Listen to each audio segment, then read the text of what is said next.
Hi everyone, how you doing? Hopefully everybody has had a great weekend so far. I know I have. Found myself some Chimera colors. I'm super stoked about that. Got some loud music here.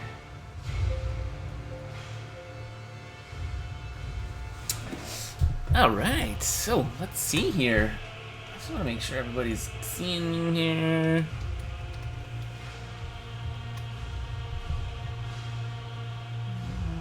Okay, what am I doing? Oh, my good old camera is not working. That's okay. I'm gonna reconnect here. All right.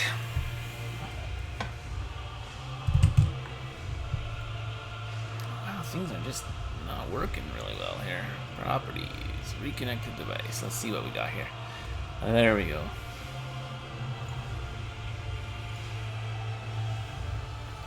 Okay.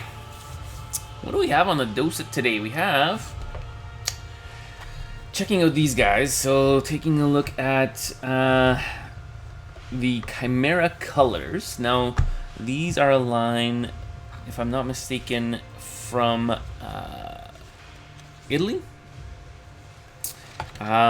These guys have created a line of colors that are pure pigments without any additional changes. So these are the pigments that are put into the actual bottles with the actual medium, and no actual added like colors are mixing. So essentially, the colors that are mixed are the primary colors of the pigments, and there's no black or white added, other than the two black and white colors, carbon black and the white.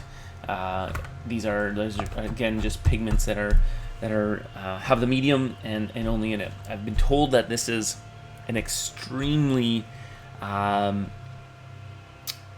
opaque and saturated color. I've watched a number of videos on YouTube about them, so we're going to test them out today with some models. They give you this little mixing shade. So essentially, this is with Flado green, the red, orange, and the white. Okay, so essentially it gives you a red shade. So this gives you the different colors that were added to it. So this orange shade, and this is just the Flatho green with the red and the white. This is Flatho blue with orange and the white. So essentially, it's a mixing example. So here's some actual theory around what you do when you add the color with the add black or white to it. So essentially, it lightens or darkens the color accordingly with some different colors. So it's kind of neat. Kind of neat to see how this adds to it, and really looking forward to getting on here and using it. I think I'm gonna try it. I'm gonna try it on. You know what? I'm gonna try it on this guy here. This guy here is another model from the line of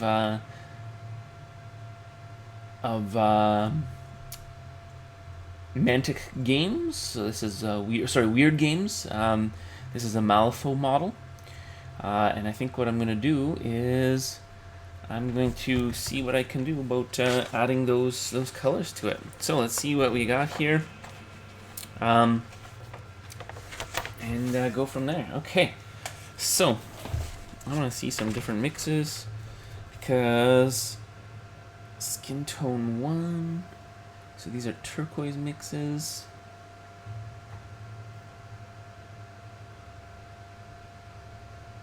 Okay. So these are green mixes. Okay, I gotcha. So this is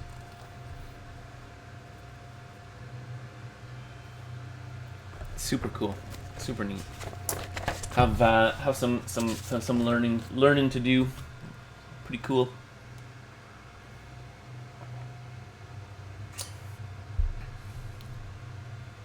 Got outdoor Corey. You know what? We're just going to activate our overlays here because it looks like our followers and whatnot. Our actual new follower here is incorrect. I see that we have outdoor Corey as a new follower, and it's only showing this here. Okay, so we'll go my overlays, and here's my regular stream. Launch this guy. Yeah, it shows only Agora as the new follower, but we have outdoor Corey here. That's really weird. Well, thank you, outdoor Corey, for the new follow.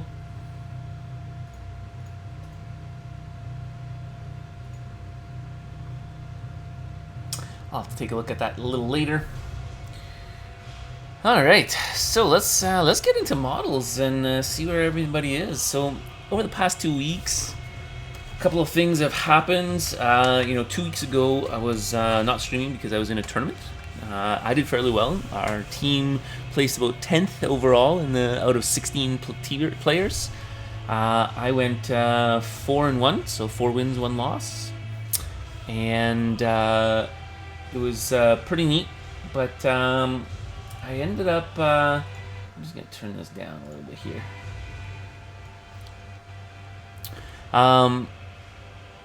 My 1 loss was only by about 6 or 8 points, which wasn't too bad. And it was against a great player, another Eldar player. So I was outdoor Corey. Yeah, we did do well that tournament. We did pretty good for us in our matchups. Absolutely, 10 out of 16. I was very impressed with that. Yeah, outdoor Corey. I kind of figured that was you, Corey. Awesome. So we're here taking a look at some really cool paints. These Chimera colors. So let's actually start taking a look at some of the brown mixes that I want, because I want this guy's boots to be like a brown, his pants to be like a brown, but his overcoat to be green. My client wants the actual green element to be added to all of these guys. Skin color is going to be skin color. I'm going to approach that with my tried, tested, and true contrast paints along with some others, and then I'll use some metallics and whatnot for the bow, and take a look at the browns and whatnot for that. Okay, so woo-hoo. All right, man. So let's take a look at some orange shades or brown shades. I am going to put on my little bit of glasses here. I put this up here so I can see this, and we'll pull out some colors about what I want. Okay, so green for my cloak. What do I got? We got an orange shade, so we're gonna go orange with the Flatho blue. I'm gonna do the red shade part. So this guy here. So this should make a brown. Okay, so that's these guys. Try that out, and then. So what are you up to today, Corey? Are you sitting down doing some modeling and painting while I'm on here, chatting away? Okay. Then I'm just gonna start adding like carbon black. And let's go skin tones here. I'm gonna try my skin tone here, like with a carbon black, orange, and white. Okay, so we're gonna try that guy there with the orange tone, adding more cream to it. All right, let's take a look at what these look like. And got some yellow shades and like a khaki mix with carbon black and yellow oxide.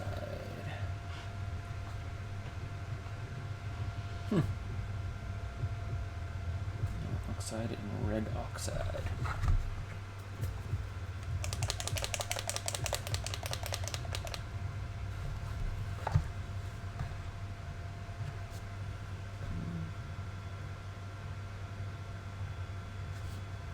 All right, we'll try things out. Ron Lore, how you doing, buddy? We're actually working on one of your models. We're trying some new colors out with this guy here. We're gonna give this guy a nice green cloak, and yeah, we're gonna try him out. Got some new Chimera colors. These guys are supposed to be awesome, so we're trying out. Get this over here, and let's get some things on here. So let's look at my green shades and my green mixes here first. So I'm gonna want some warm yellow colors to this. So I'm gonna get my warm yellow, and I'm gonna put my phthalo green. A drop of that there. This is the second model from the crew. Yes, absolutely. Been as I was mentioning a little bit earlier before you jumped on, the last couple of weeks have been pretty crazy for me. 2 weeks ago for my stream, I wasn't here because I was in a tournament, but that Tuesday afterwards, we had a death in the family, and just things haven't been the best situation around here for us. So, you know, we've been looking forward to getting in here and doing this. Alright, so got my greens.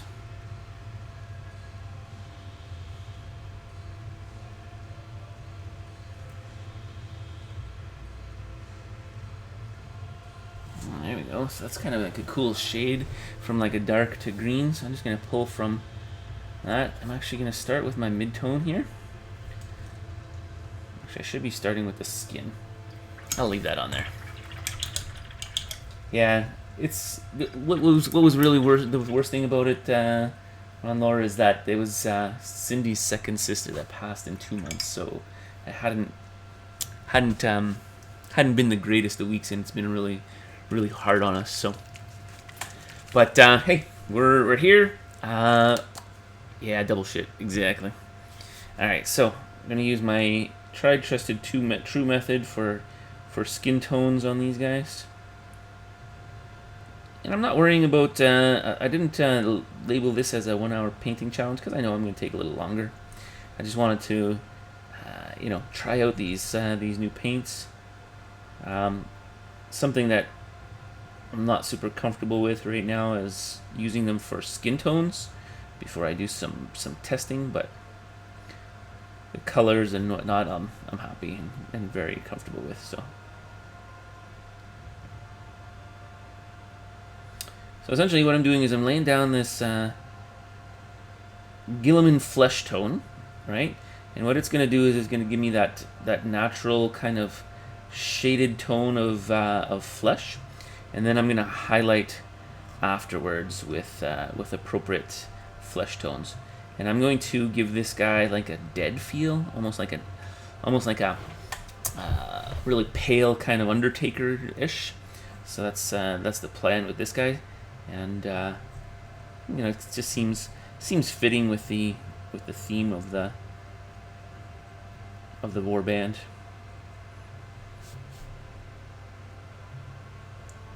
Here we go. All right, so that's down, and let's get some colors down. I'm really stoked to lay these guys down. This is the first time you're witnessing history, everyone. You're witnessing. I just want to make sure that this is on autofocus, which is not, of course. There we go. Autofocus. Alright. I have lots more models to get to paint once you finish this set. Yeah, absolutely, man. My plan is to really focus on... Oh, wow. That coverage is awesome. My plan is to focus on my commissions that I have over the next couple of weeks and have everything done. So these guys here are one of my priorities, and get these guys out.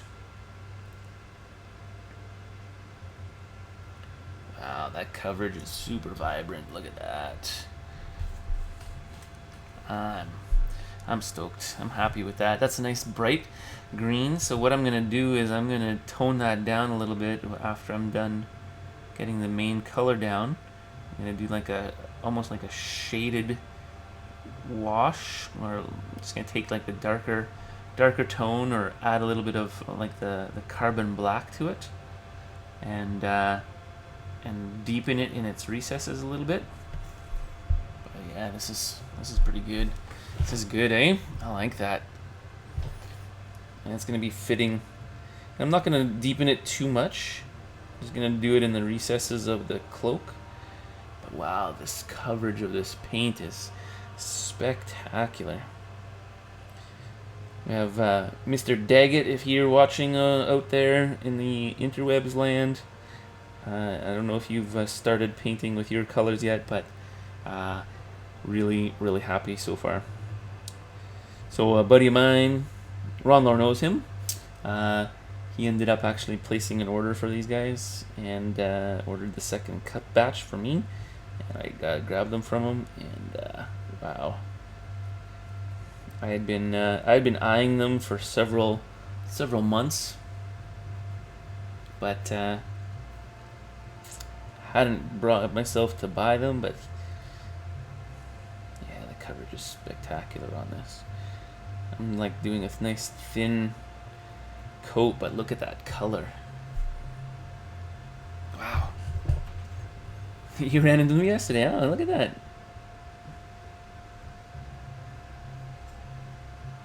Did he mention his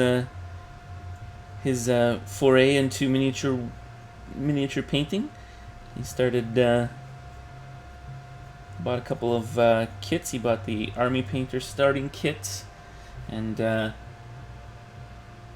actually bought a couple models.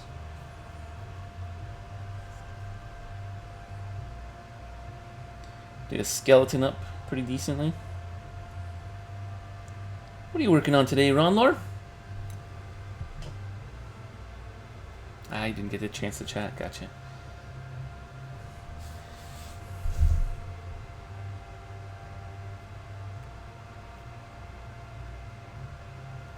All right. So I'm feeling like out of place here because 2 weeks gone. I'm not. Here we go. Let's get this going here.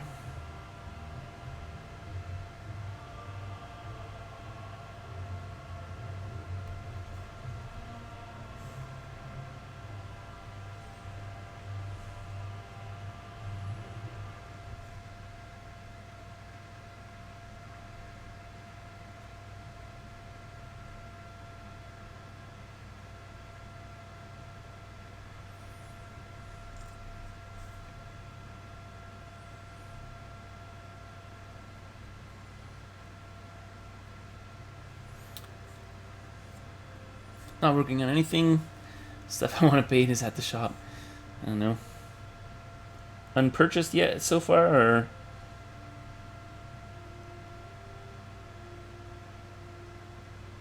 how's things working out over at Venom Wargaming? I haven't actually been.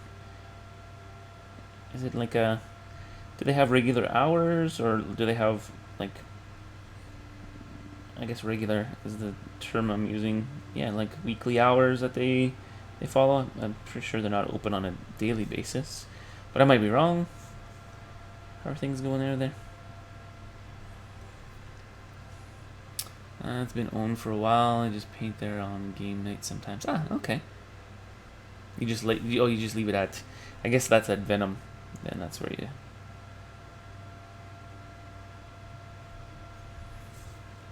Okay, I'm liking this paint, and it's starting to dry, and it's like super matte. I like it a lot. All right, I'm gonna grab some of the darker tone here and get in underneath.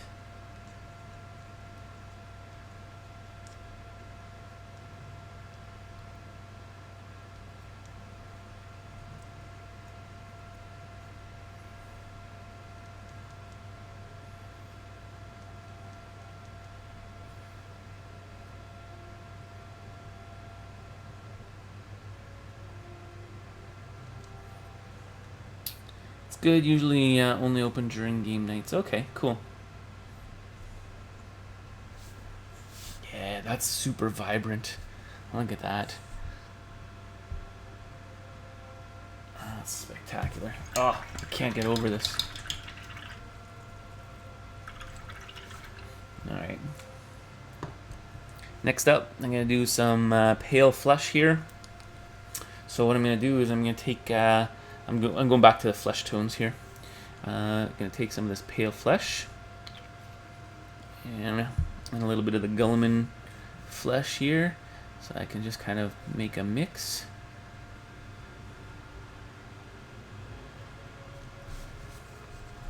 Alright. So essentially what we're going to do is we're just going to get a nice even tone across the model using that color.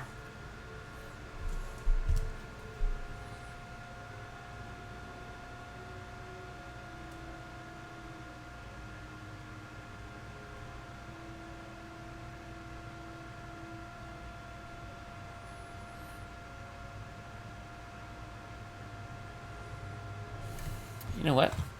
I need to do this. I haven't done it in a while. Out of the shot, yeah. I'm struggling to get things back into normal. There we go.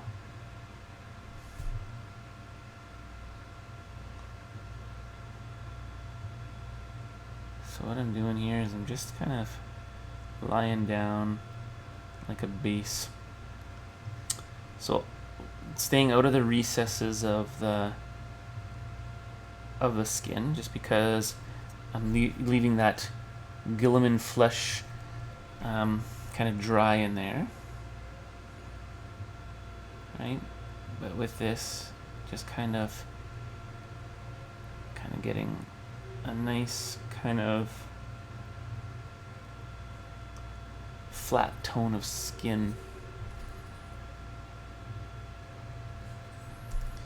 on all of the raised areas of that skin.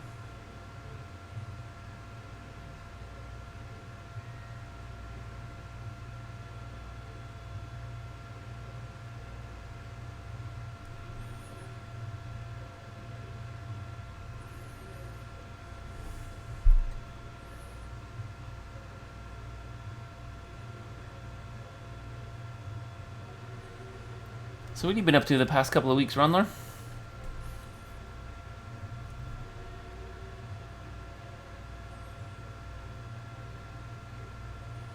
I haven't been at Cambridge. Haven't been in at the Nook in a while. Since just before that tournament 2 weeks ago. Haven't seen you around or anything. There we go, nice. Smooth bald head.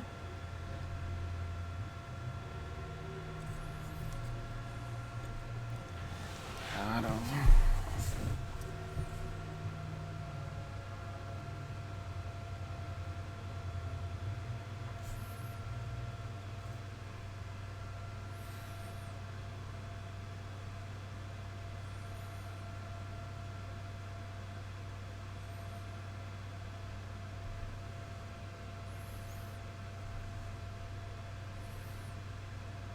I'm not worrying too much about like this being super covered right now, because what I'm going to do is I'm going to have like that saturation come back as I come in and apply more layers.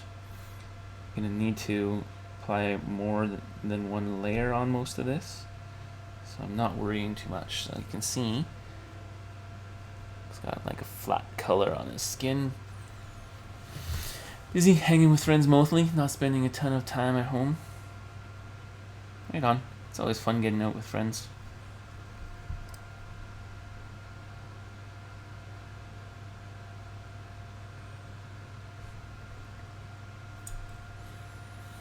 I do have news. I guess you guys know that I applied for and interviewed for a job in the University of Hawaii. So I was offered the job, and I have declined the offer of employment. salary that they were offering was very reasonable, but they weren't interested in doing any kind of assistance for relocation. So that was my determining factor. Really great experience. Really happy about being offered the position, but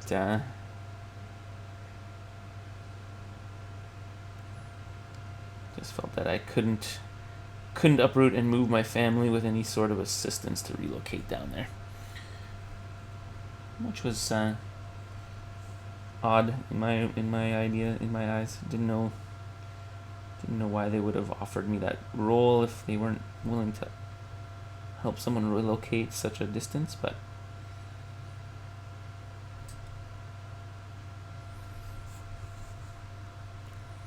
there we go.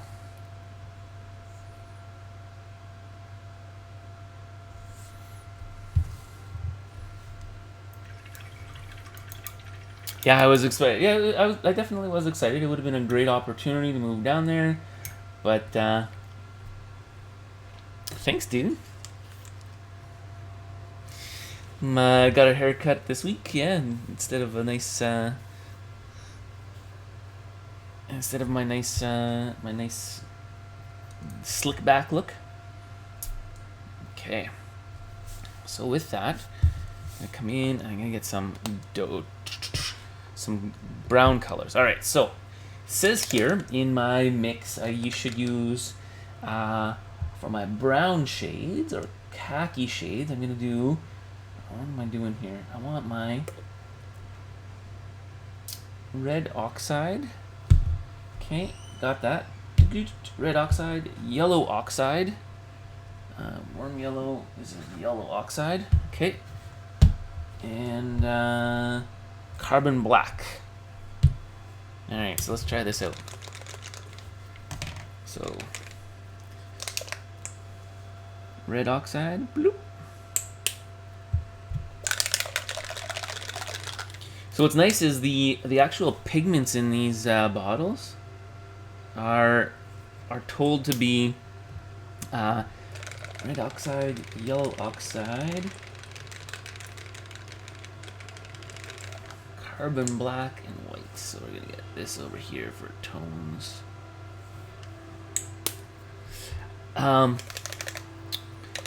The pigment in these are 35% or more, 35 to 75% pigment in these, and it's pure pigment. It's not mixed with other color pigments. So that's why when I'm doing these mixes here like this, it's their suggested mix for that. So here we go. So this is the red and yellow oxide. So it gives me that. Yeah, that kind of brownish orange. Okay, yeah. And then if I just bring in a little bit of that black, yeah, gets me that brown color that I'm looking for. Look at that! So awesome, so cool. I'm loving these pigments. I'm loving these paints. Gets me exactly what I want. All right, so in this case here, I'm gonna be painting. What am I painting? I'm gonna paint the straps here. Probably should have cleaned my brush and reapplied. Just seems like it's a little too much in the load of my brush. I'm just gonna be very careful.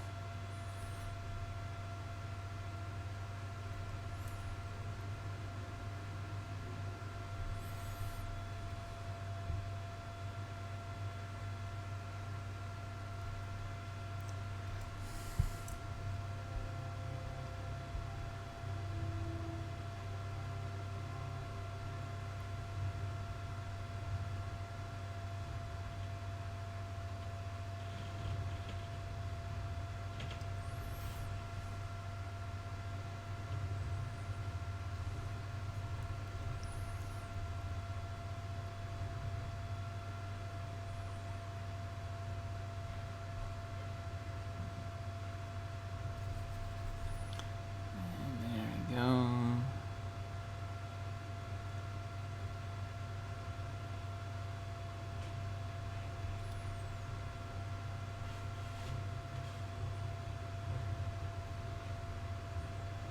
My straps are done. Just gotta get on the edges of them. So wash will help with. The mat. Oh, geez, out of focus. Okay, I gotta figure this out here. Where am I going here? Okay, so if I'm doing that, here, I'm out of focus all the time. Everyone say hello to my stepson Dante, making his debut on the internet. He's looking and glaring at me because we had this discussion earlier about him not wanting to be on the internet and him not wanting to be here. But Tyrone says hello, Dante. Hi. Okay, so I think I'm gonna actually do black pants with the brown boots just to kind of break that brown up. I don't want it to be brown, brown, brown, and then black. I'm gonna do brown boots, black pants. So here we go. Let's Ulysses. Just tuning in. These the new paints? Yes, they are, Yuli. And wow, spectacular. It's gonna take some getting used to mix paints just to get the colors that I need, but wow, like this brown here is a combination of red, yellow, and black.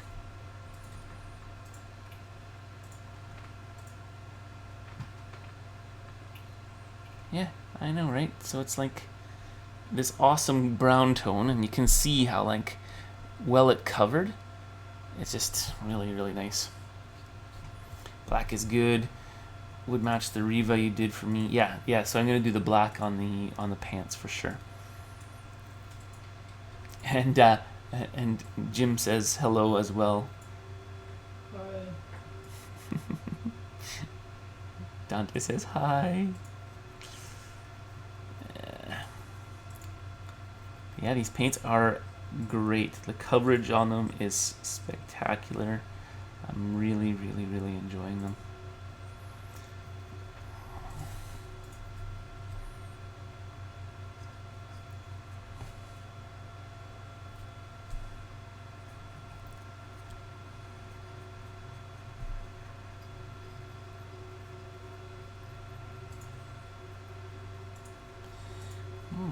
Are you working on any of your projects, Yuli?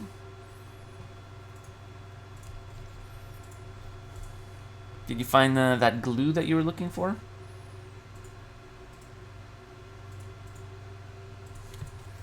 Playing around with them, I mixed a dark gray and was amazed how far the brush. Yeah, exactly. That's the point I'm making. Like the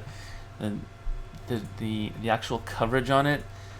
It's crazy how far that goes. With a very thin, very small amount of paint.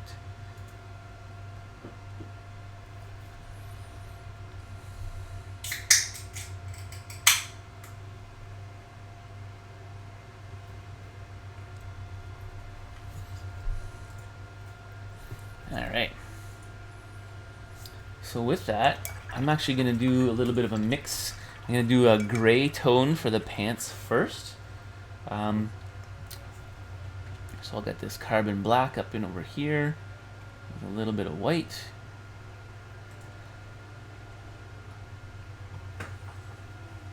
Okay, get this gray tone and a little bit of water. Alright, so let's get that gray tone in there.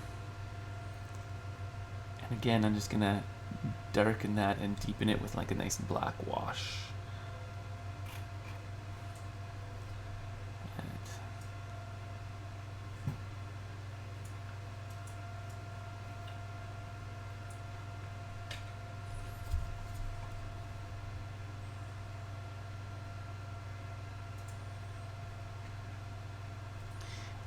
I got it on the boots.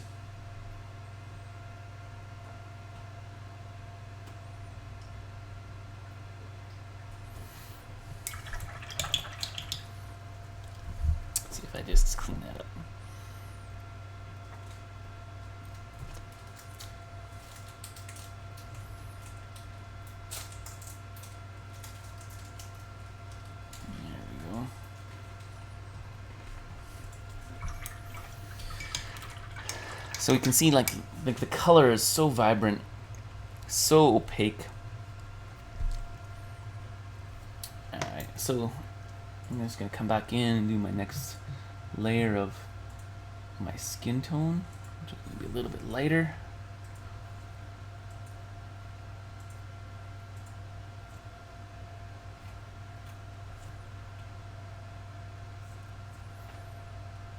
Not to be super thin though. There we go. Alright, so we're going to go highlights here. So I'm just going to go kind of like edges of the top edges of places where light would hit. Right? So the top of his head here, kind of like, I'm going to do it like on an angle as if the light was coming from an angle over here.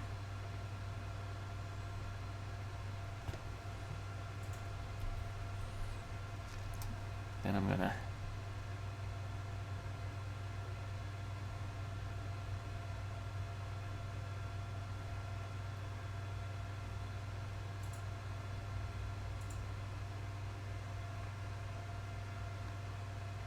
the top angles of that there.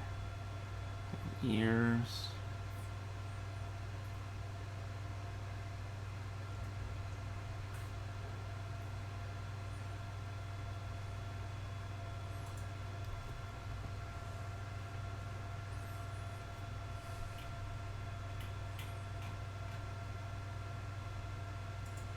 So those muscles.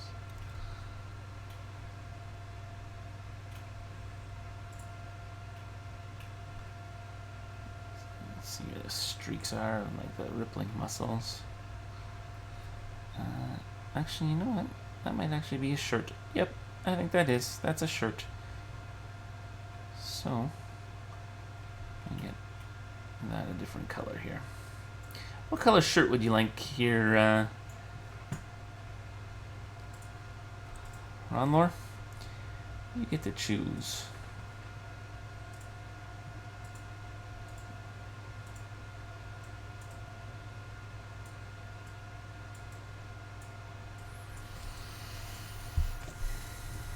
Okay, the same thing will apply. Get a little bit more down here on the skin tone of his hand. Just making that highlight a little bit more.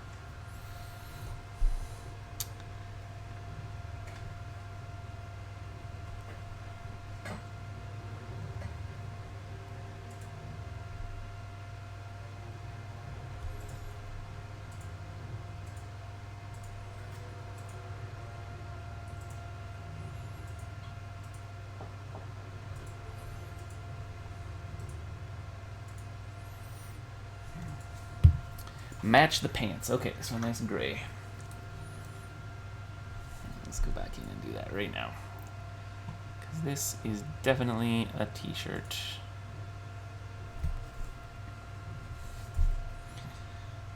Get our gray in here.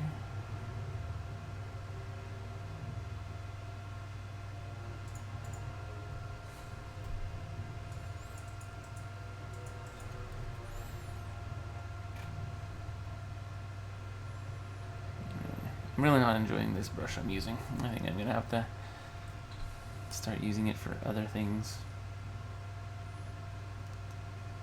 The point is just not doing it for me.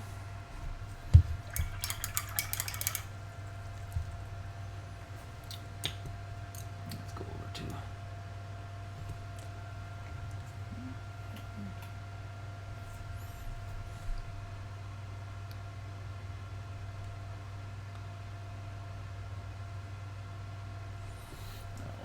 so, now, what I'm going to do here, is I'm going to take a nice light color gray and highlight just the most highlight of highlights on the pants.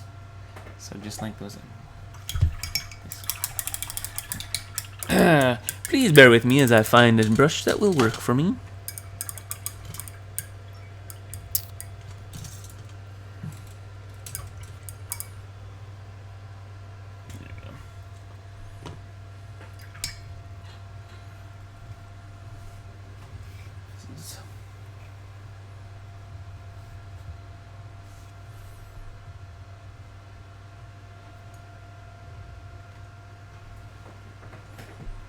Okay. So, just the highlights of highlights. So, we're going to just kind of get edges.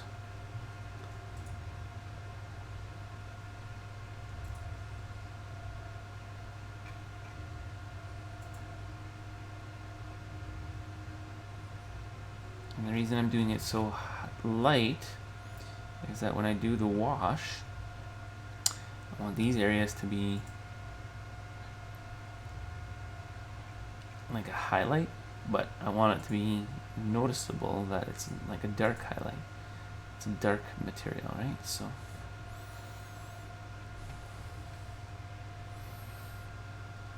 let's get those highlights on.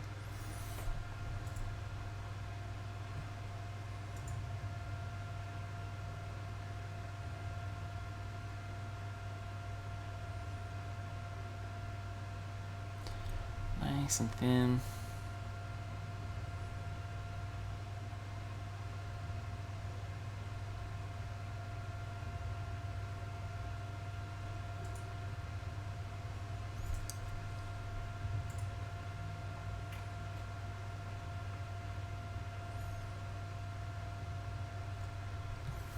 Same thing goes for the shirt.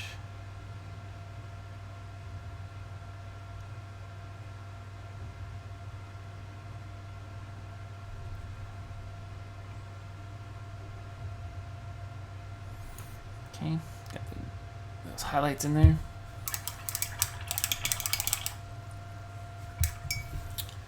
And now for my wash, what I'm actually going to do is, rather than a wash, I'm just going to use my contrast paint, the silicon gray. Lay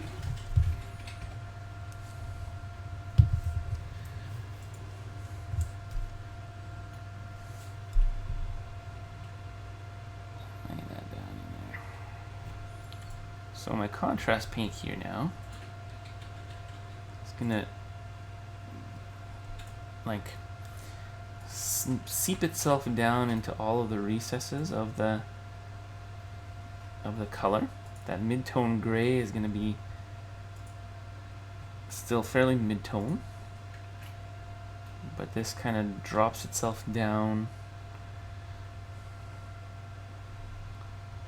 into the recesses, allowing the highlights to kind of stay.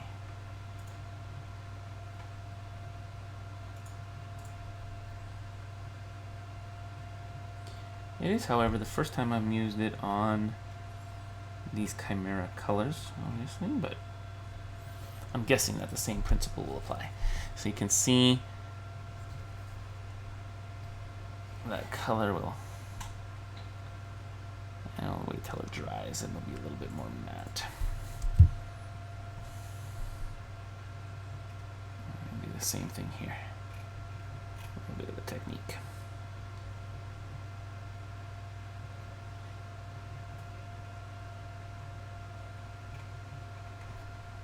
So what model are you working on, Ulysses? Uli? Alright, and at the same time here, I'm going to do this basilicum gray on the weapon, so that I get the color tone that I'm looking for on the weapon as well right now, which is going to be like a metallic, but I want it to be a flat metallic, not a super shiny.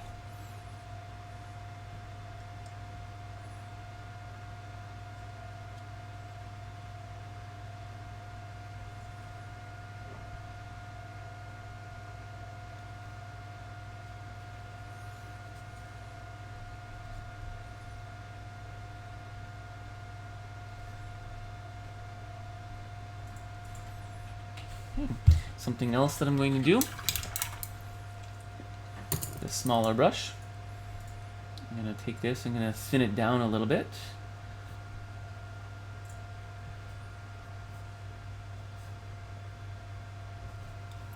And I am going to hit some black lines.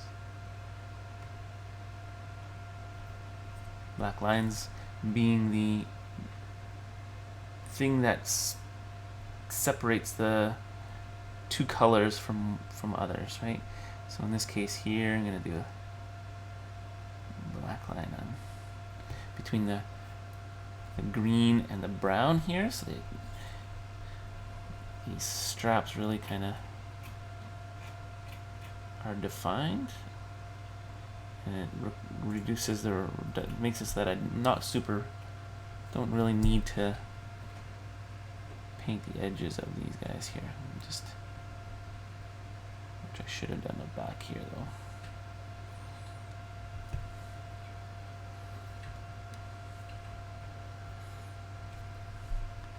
So it just gives that darker color in the recess there. Okay, also with this here, I'm going to grab some of this green, mix it in after I'm done. So now this is like the silicon black with that green in it. Right, so this is a little bit darker, and what I'm doing is I'm just going to hit some of these shadows here, some of these like folds of the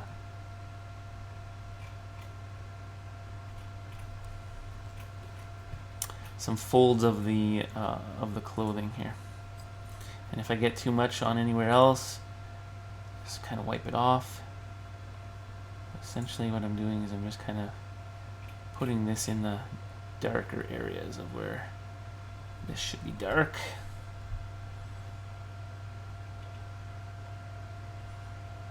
And I'm not worrying too much about being really careful about where this goes, because I'm going to come back in probably and re-highlight a little bit as well with a little bit of brighter green, but this will definitely darken this where it needs to be and give it some more depth of the model. And the reason I'm doing it with that mix of the contrast paint is that contrast paint mixed like that, it's fairly translucent, right? I'm kind of putting it in, knowing that if I need to, I can kind of just spread it out a little bit more, and it'll be a little bit more translucent. It's a Mangu Timur from Reaper Bones, from those kits I got. Oh yeah, okay. Looks very much like a Death Knight, but they have it in less dark metal, so I'm playing around with that in Chimera and the Vallejo Metallics I got. Cool. That's cool, man. Yeah, I'm gonna have to post a picture to the Brush Jockey Facebook page. Share your progress. I love sharing progress. Everybody enjoys seeing it as well. It's awesome.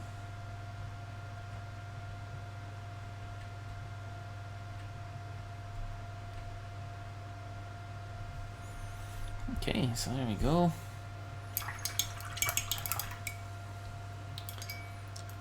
Now, I'm going to come in and do a little bit of a deepening of this. But first, I'm going to get his eyes. Okay, so let's get his eyes. Let's get this white here, pure white.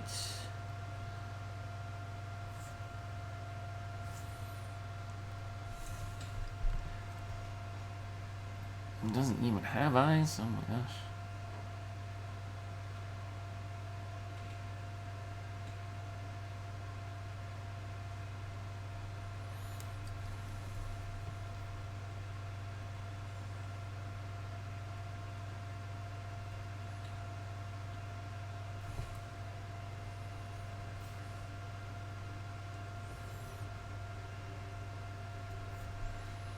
You're loving him already? Awesome. So his left eye is missing. So that one there.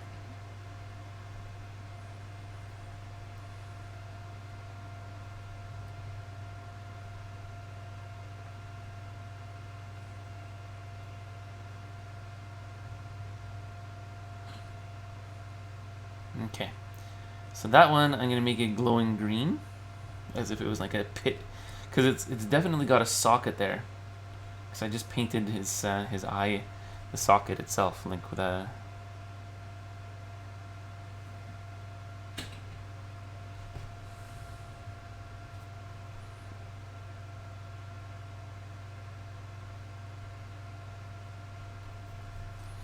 So I'll keep this left eye here green. And I'll do the right eye with some color here.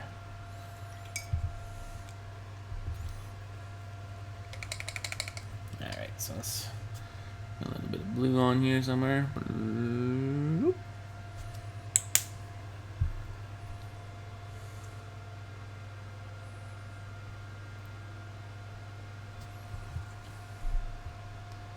So I'm gonna put an eye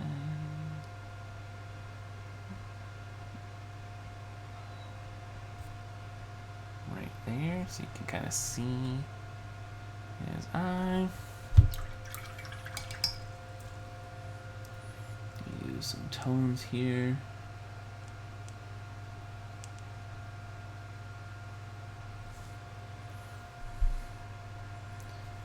Come in and around now.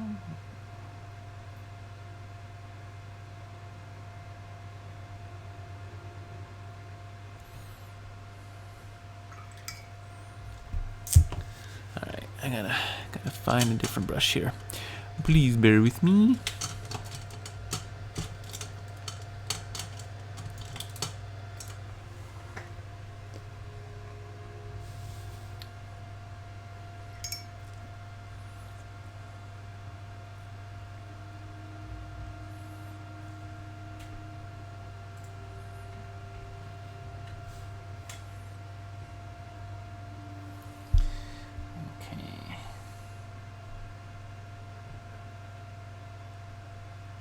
Just creating a little bit of a darker tone so that I can kind of repaint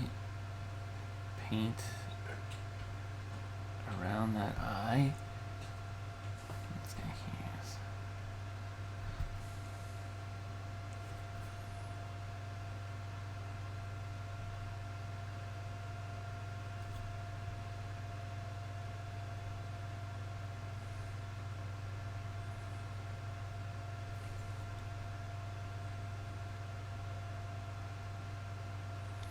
Is he like snarling on the box art?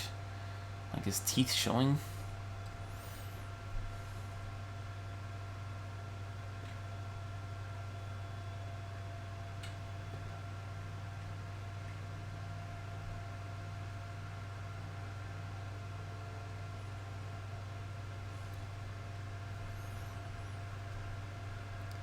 I'm having a hard time. Okay.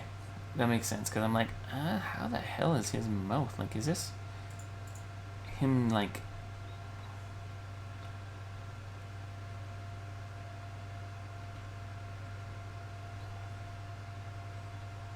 opening his mouth, or is that his lips? But no, if they're teeth, great. That makes so much more sense.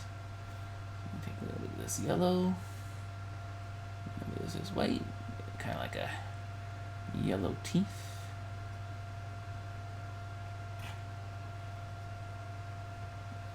This red in here. There we go.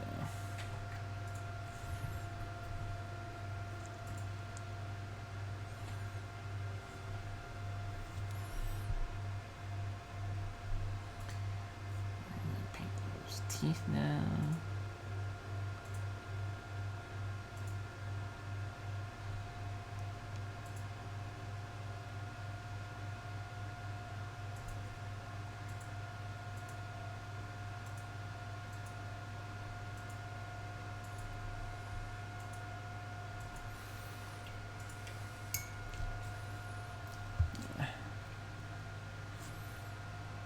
This down really lots.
Okay.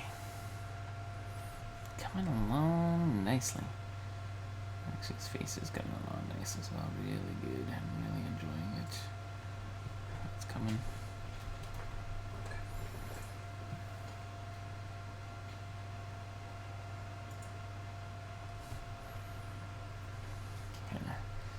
Can kind of see how he's coming, but it's a little. I'm gonna actually get some cold flesh in here, so I'm gonna. You want him? I want him to be like a little bit more blue, so it's a little bit too warm here. So I'm gonna take a little bit of this blue over here, grab this flesh tone, and kind of blue it up. So essentially, I'm going to be able to put a little bit of blue tone in here. I want a little bit more blue. So essentially the idea is I want that undertone, under all of those shaded areas. I got way too much paint on there.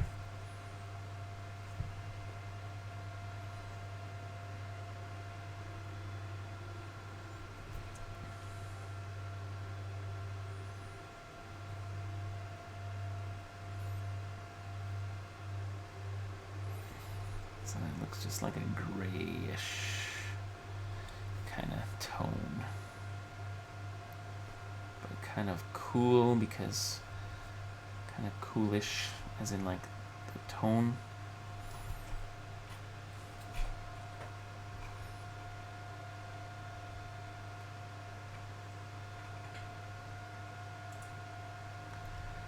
Just kind of put it underneath his cheeks.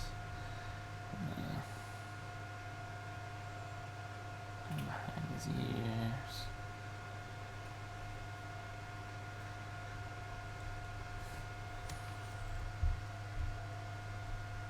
I'm going to blend it back in enough with that regular natural tone, but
go. I think I'm pretty close to being done his face. A little bit deeper green in the eye.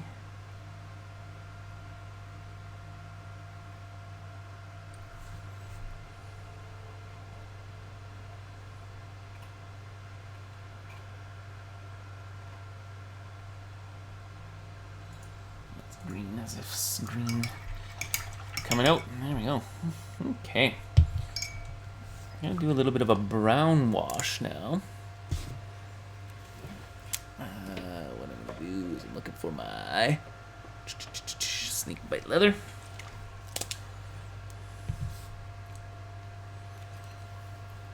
Do the snake bite leather wash on. Thin it up a little bit.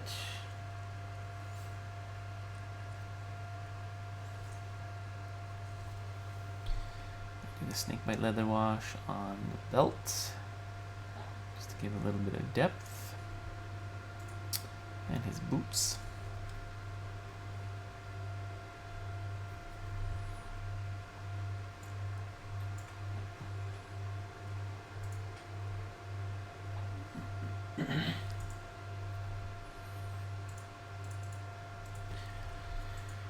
And belt and straps here, just getting that depth of color, if there's any details on it, it should just kind of recede right into the recess of it.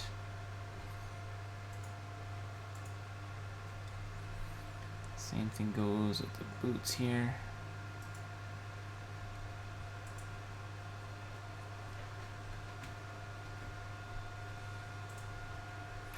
Thinking I might want to do it a little bit darker with the boots, so I'm gonna add a little wee bit of this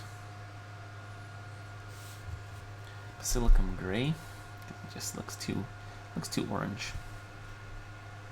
Maybe a little bit more.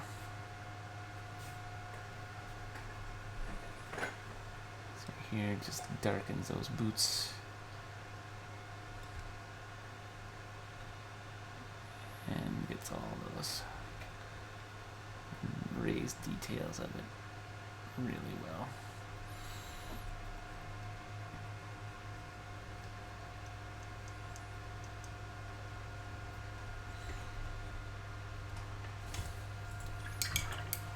Okay. Let me come back in over here. Get some of these midtones. It looks like I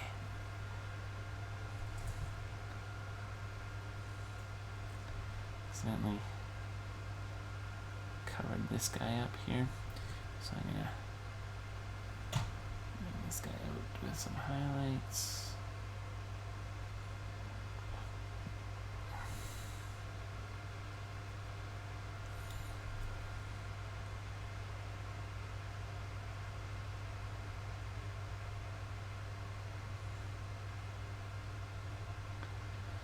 Right. And just take some of these guys here and highlight accordingly as well. So I'm just kind of using more yellow than anything. I think it's more of a yellow green. I'm just getting some highlights in here so that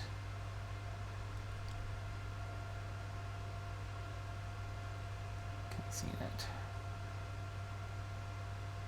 it's a nice and bright color.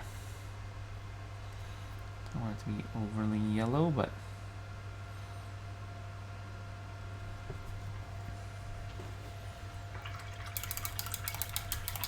okay. Looking pretty good, and again, come back in.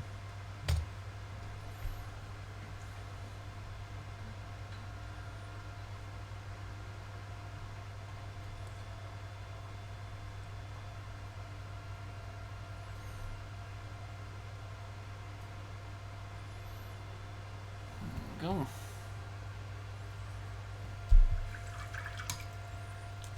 Last but not least, some of the metallic details. So go in over here. How are we doing? We're actually doing really well for time, eh? I tried, tested and true Vallejo metal color. Ulysses, is this the metallic colors that you were talking about from the Vallejo line? Or was it like more along the lines of these guys? Or here. No, metallic. Right here. Yes, he's practically done in an hour. Yeah. Some little details here and there that I want to clean up, but really like that green on his cloak. Good choice, I think, on that.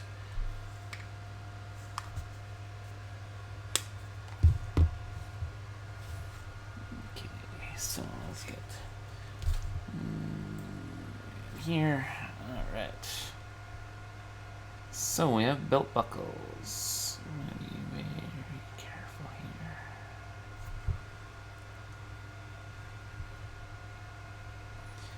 Very careful.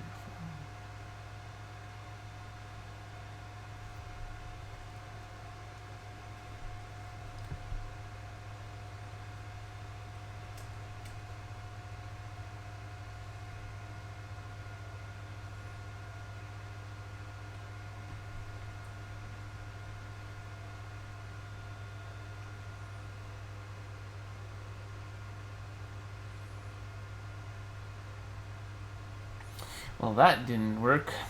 Being careful. I botched that up really bad. 17 milliliter model color label looks different than those. Okay. This is model air. So yeah, you might have something along the lines of, yeah, no, most of my metallic colors are all the air colors because I like them nice and thin.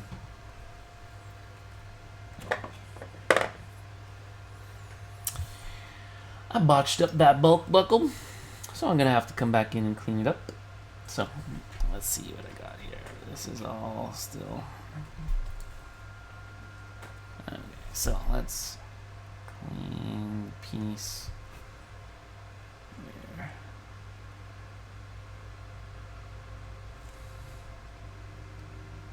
So on the pants up. Ooh, I almost just put that in.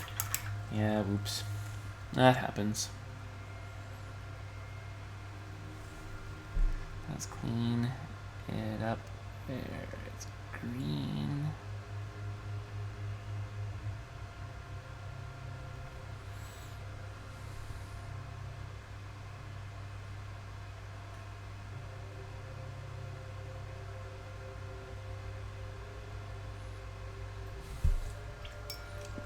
Let's clean it up there. It's brown. This is the tough part here. This is going to be the tough one right here.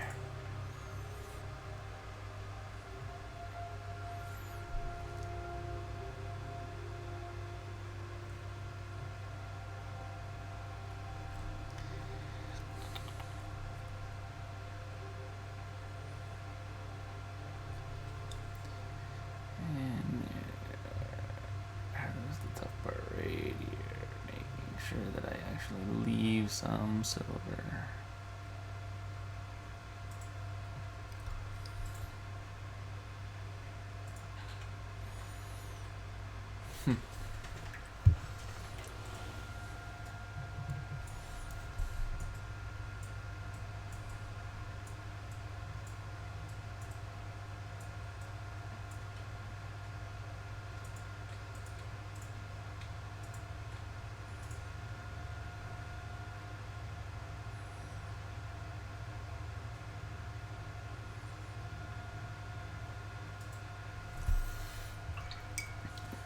Okay.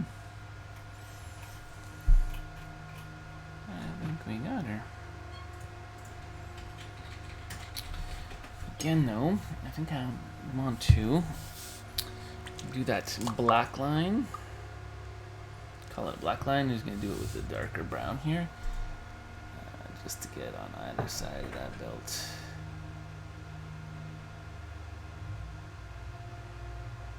Just to bring that belt out a little bit more. Bold colors. Let's see here. Okay, yeah, those are the metallic. Okay, gotcha.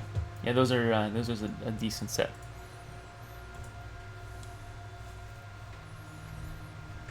Did you post something to the Facebook page? I want to see it now.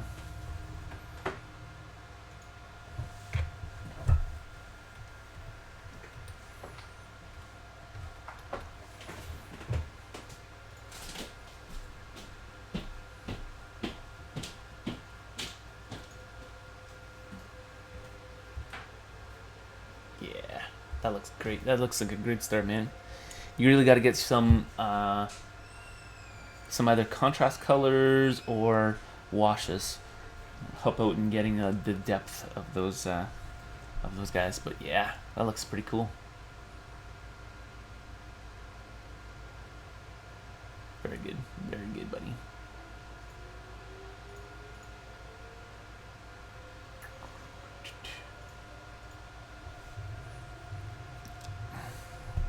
Gonna do my bubble impression. Alright, so let's finish up this black lining and move on to the next model that we're gonna play around with today. Miss Joan d'Arc. Joan of Arc. It's been a while since I've really worked on her, and I just kind of feel like I need to push myself to do it. Alright, and as well, just gonna do that black line on that belt buckle. Can kind of still see that silver, but there we go.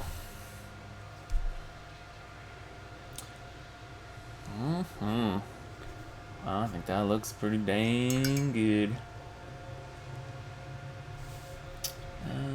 Maybe one last little thing here.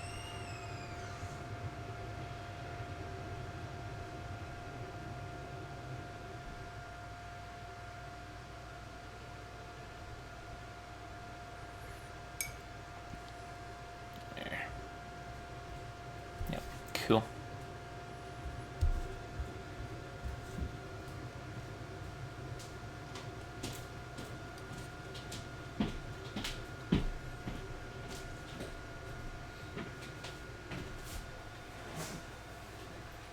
Kind of that. I'm not sure. You know what? I'm feeling like this guy needs to have like a stubble hair. So we're gonna do it. So we got this black here. We're gonna find out where his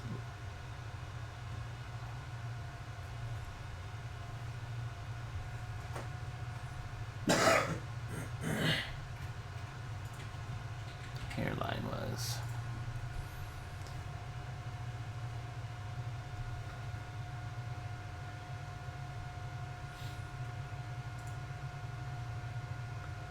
Shaves his head. It's not naturally bald. It's my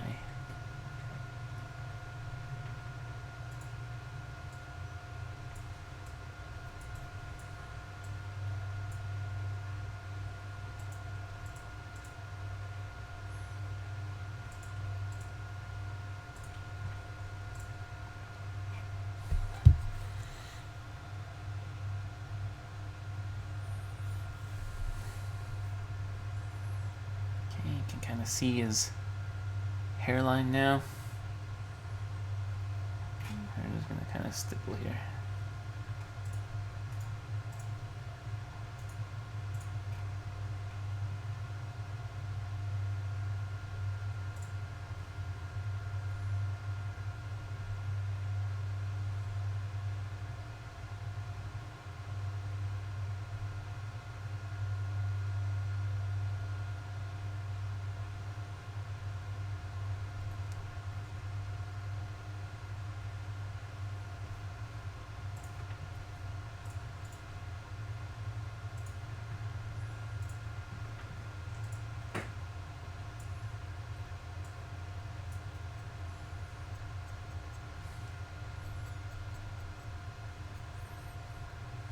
It's a little bit dry. What do you think, Ron Lore? Do you like the stubble look? Hang on 1 second here.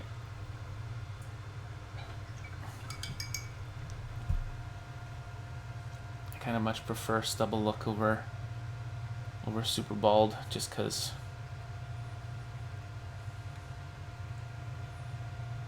But if you prefer the bald, you can go back.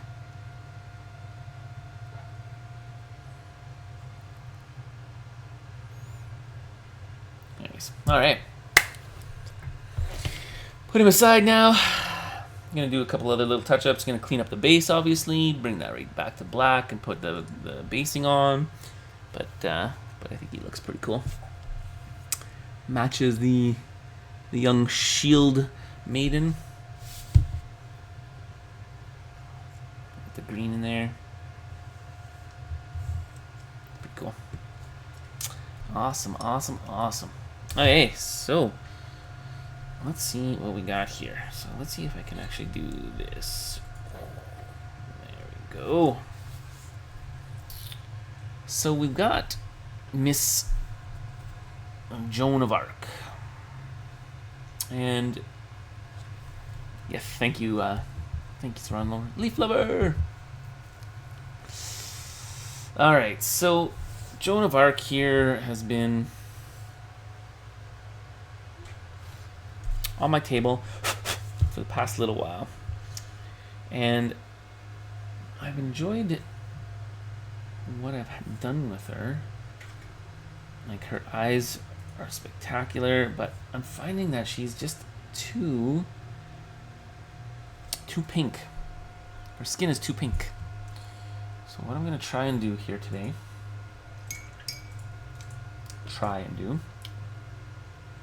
is I'm going to try and lighten her up a little bit. So the idea is I want this pale skin,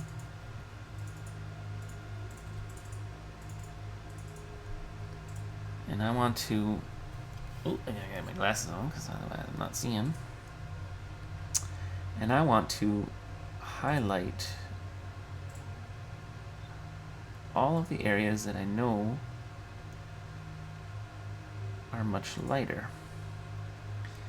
So less pink.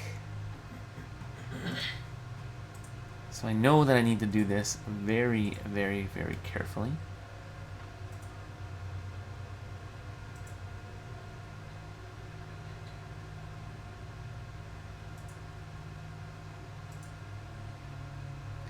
And not overdo the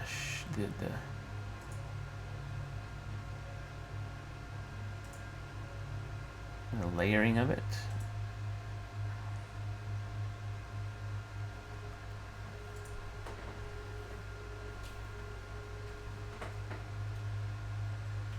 And do multiple layers.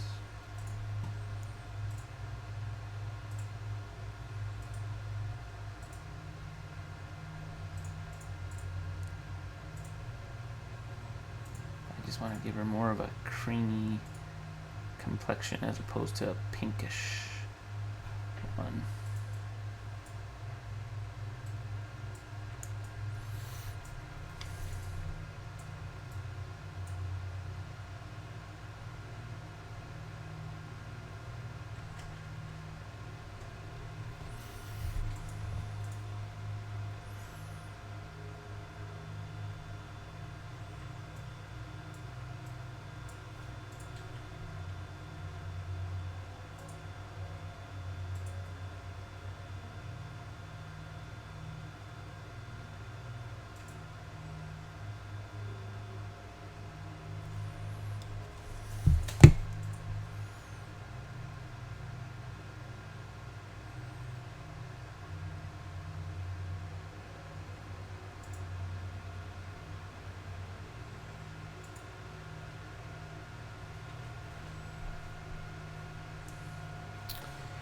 But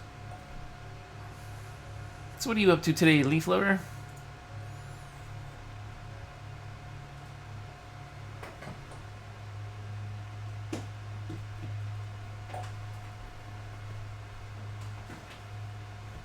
Any hobbying or crafting?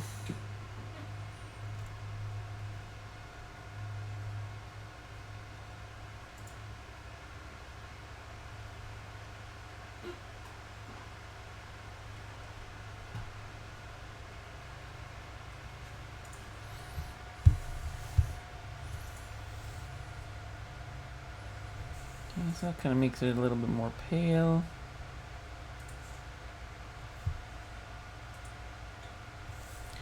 Less pink.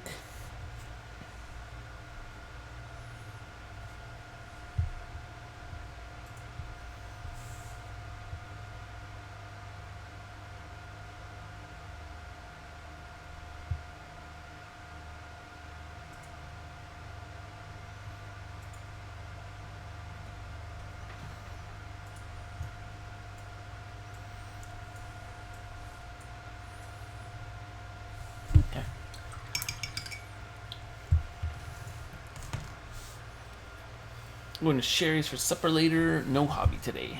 Gotcha. Right on.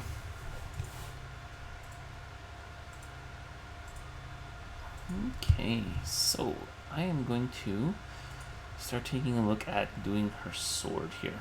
So I'm gonna get into. I'm hoping to do this as like a non-metallic metal. So with that said, what I want to do is I want to get this like a nice natural mid-tone, the whole thing. And I had started painting this with the metallic, non-metallic metals earlier. Just wasn't working for me. So essentially, all I'm going to do here now is just put this non-metallic, or this gray, mid-tone about the whole thing.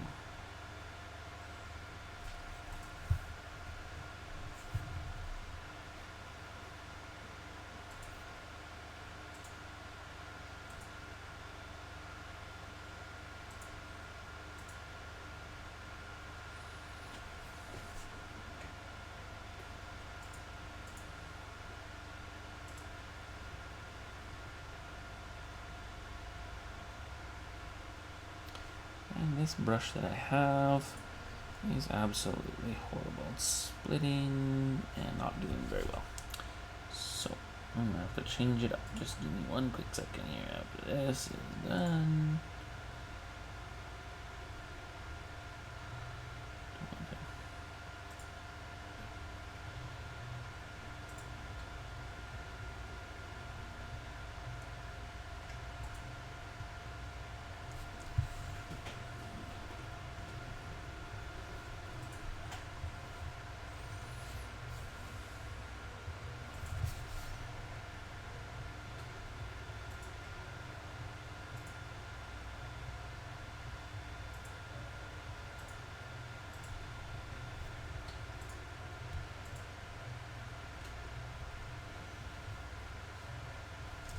I think I'm going to try and find some reference for some non-metallic metal.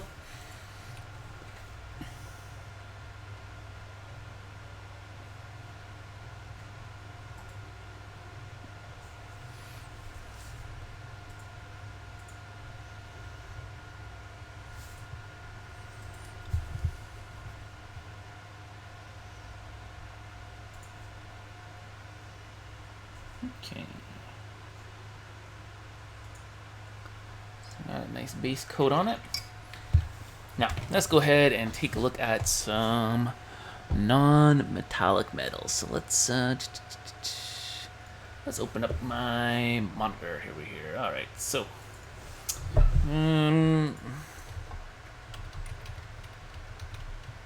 non-metallic metal sword. Okay. So let's take a look. I want some true non-metallic metals. So I don't want a blue glow. Unless there's like a kind of glowy. I don't think that's gonna work. And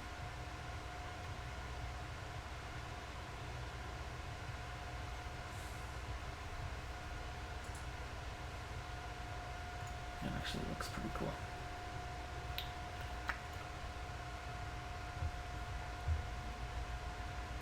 If we're going by the grays, you can see that there's really high, like if I'm looking at that image, let me just open the image. No.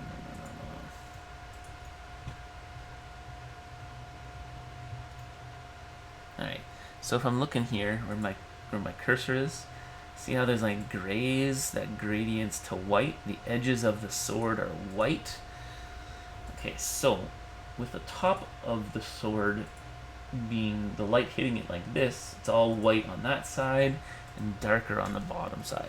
So I'm going to use that as my reference, I think, to do that.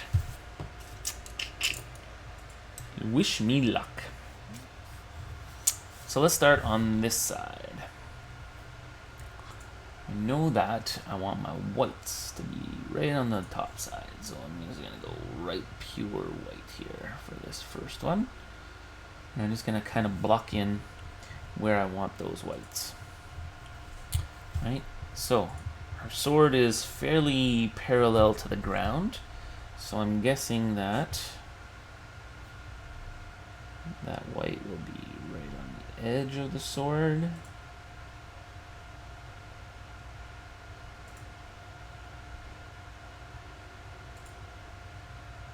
I'm not worrying about being super clean right now. I have it on this edge of the sword, right where that little bend is.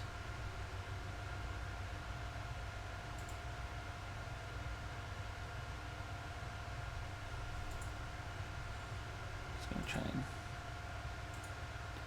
Yeah, okay. Right there, like that. And it'll be very, very thinly on this edge right here as well, going down.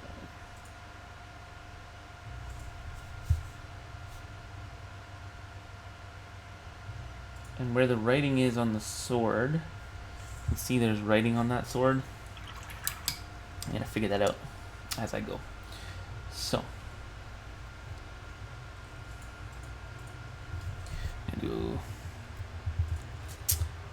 and I want there to be like an earthy tone to that sword as well. So, because I want there to be earth on the bottom, so those dark colors are going to be a very, very brownish.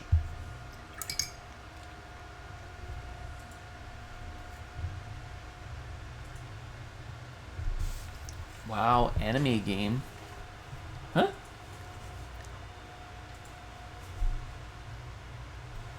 Oh, is that what this is from? World of Warcraft anime game, Lich King. Yeah, I guess so, eh? This is anime. What is this? I guess it's an actual sword.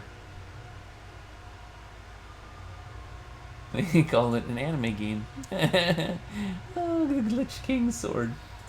Frostmourne Arthas, a 1-to-1 replica. There you go. There you go, Yuli. It's Frostmourne. Yeah, I recognize it as being... I didn't realize the name of it. I just looked for the image, so...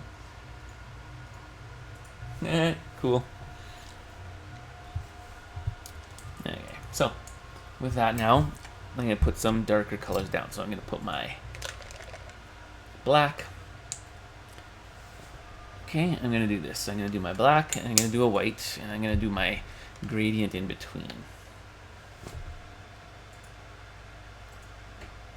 Ooh, I think I put way too much there. That's okay. So I'm going to do black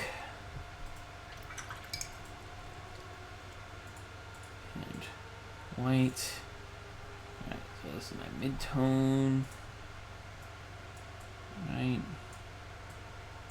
Which will have white coming into it. So I'll kind of make that like that.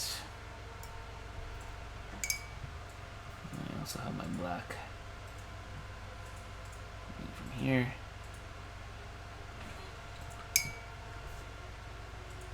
Okay.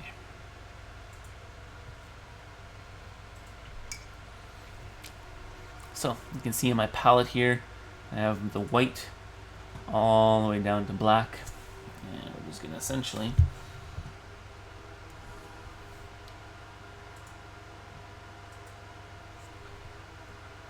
try and get that gradient.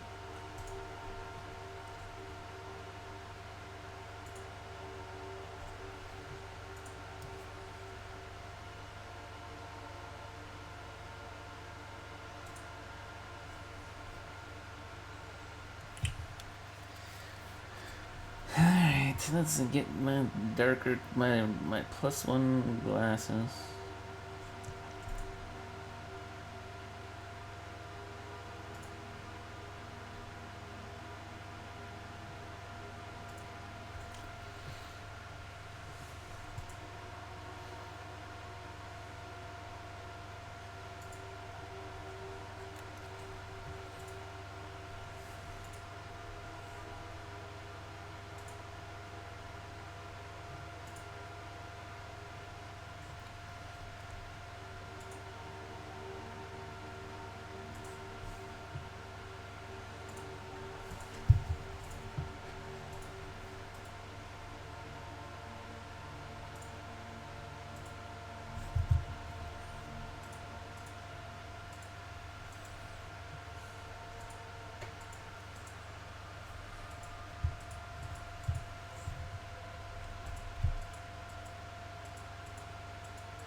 Hey, it's Frostmourne.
here we go. So I've decided to do a little bit of a different thing here. Just kind of bringing a little bit of like a shine and a shimmer.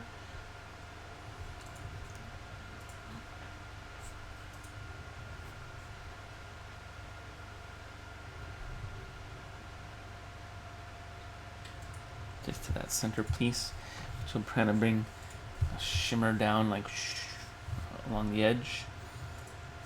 Hoping that it works.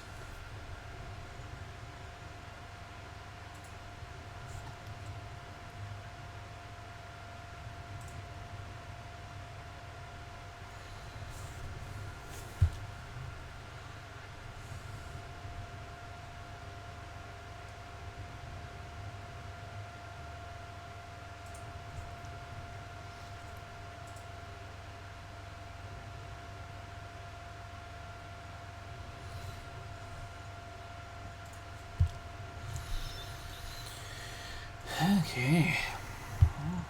Some troubles here. Okay.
Hey, whew. This is taking forever. It's, I guess this is why people don't do non-metallic metals.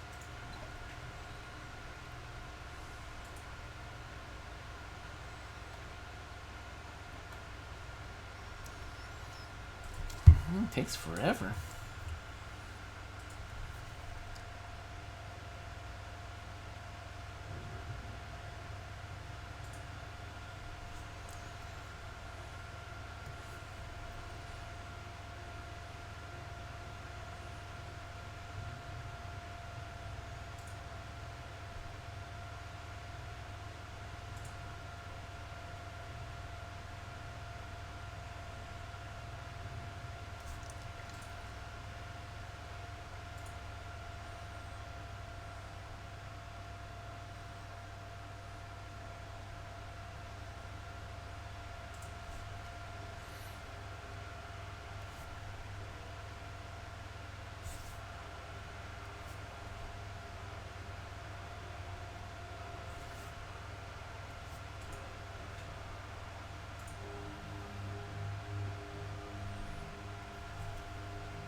Thank you, Leaf Lover. Have a good one.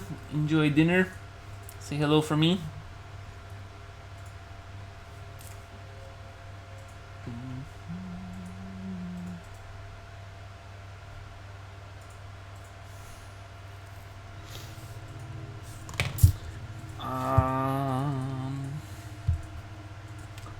Okay, so let's go down here where it's a little easier to kind of figure it out because I want it to be similar. So down here at the tip here, we have white and a light gray gradient. So let's into here. Let's bring her up. Let's bring her up here.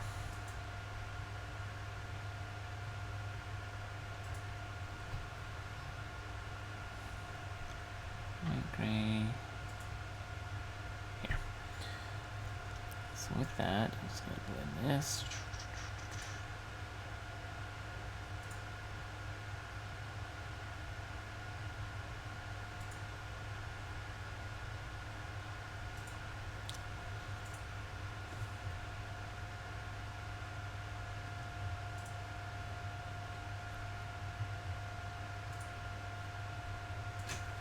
Okay, and then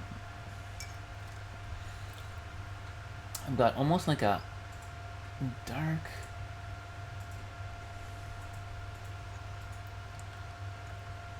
goes gray to dark like this. Okay, so dark gray gradient here coming down.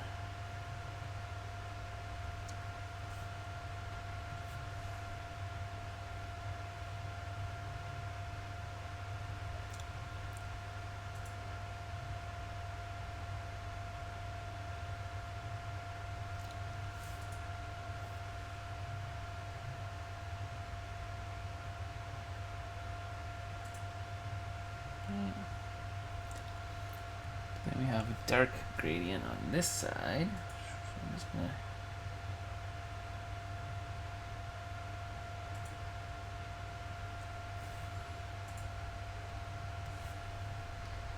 into more lighter color up here. So it's almost like a reverse, right? So this is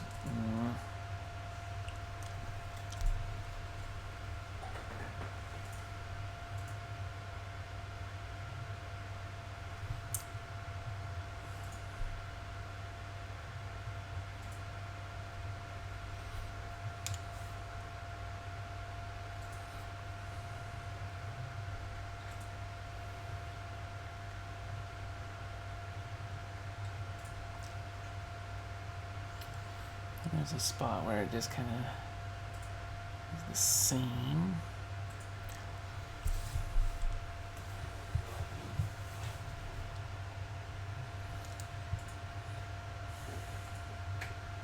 Some white.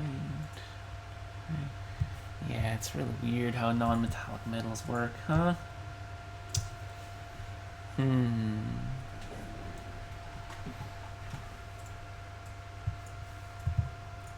Okay, well, let's continue.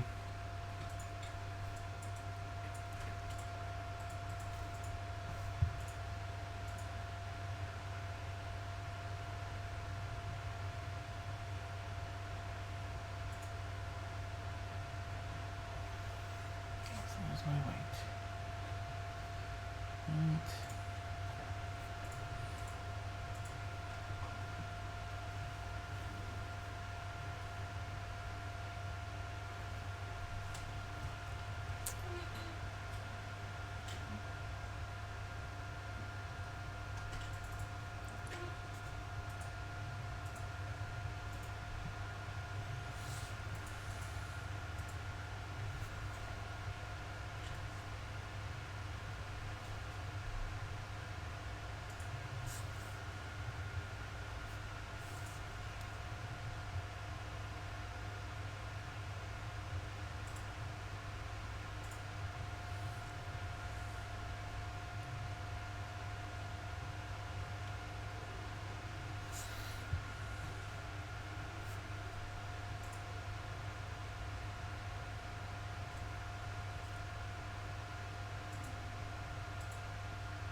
I think I need a day break. I'm getting frustrated.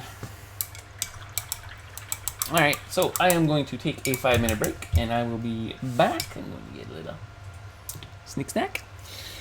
Use the restroom. I will be back in about 5 minutes, everyone, so please stay tuned.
Alright, we're back.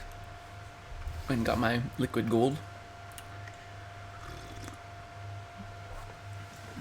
Nice coffee. Okay. Put that over there beside my water. Just so that I can, sometimes rinse my brush in my coffee. Makes it taste a little better. And we're back. Alright, so before the break, I was working on the non-metallic metal of this sword, and I was having some trouble with it, so I was getting frustrated, so I figured that I would take a break from it and put it aside, which I have.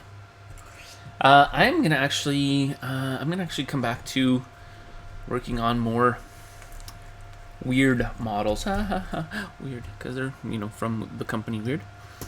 We're gonna do this guy here, and I'm gonna try and do something kind of neat with it. We got like some spirits coming out of his body. So I want to have a little bit of a flesh tone on him, but where these wisps and everything are coming out, I want them to be like a turquoise. So I'm going to take that green that I had here and bring it to a blue. So I'm going to put my Palento glue beside that green color. So this is a nice pure blue pigment.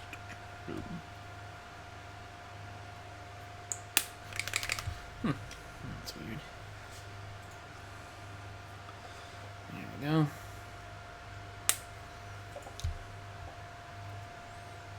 Okay. And I'll probably end up putting a lot of white in there too, because I want this to be like a teal. More green than blue though. I just need that white, so I'm just going to grab some white.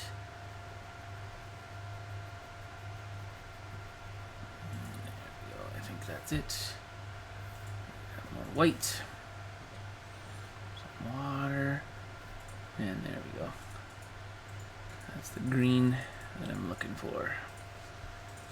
So that's going to be the green for these guys. So I'm going to put them down. Put this down as the green.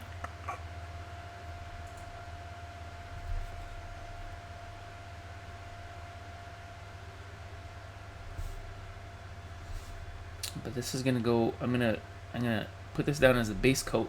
But then I'm going to lighten it a lot with the white color.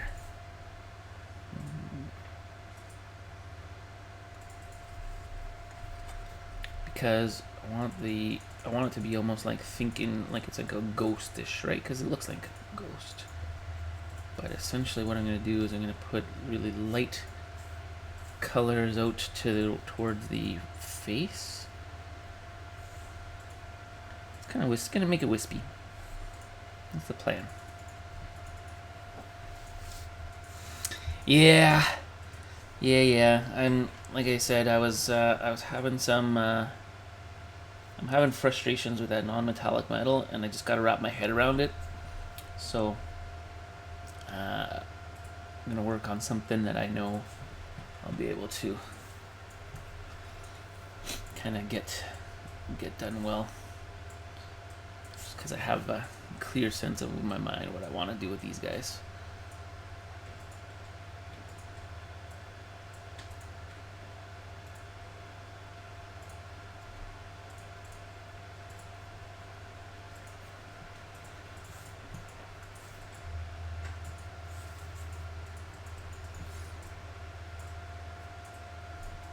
Some great coverage on these guys.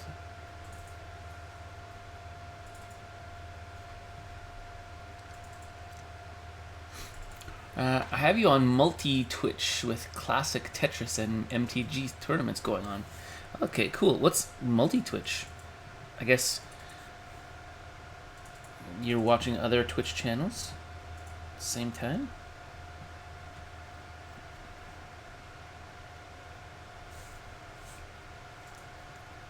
Never I guess I'm a kind of a noob when it comes to Twitch and streaming. I never watched more than one Twitch.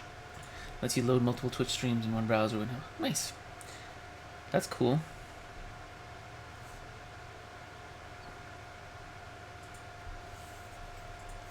It's actually great for people who want to watch like a video game stream along with.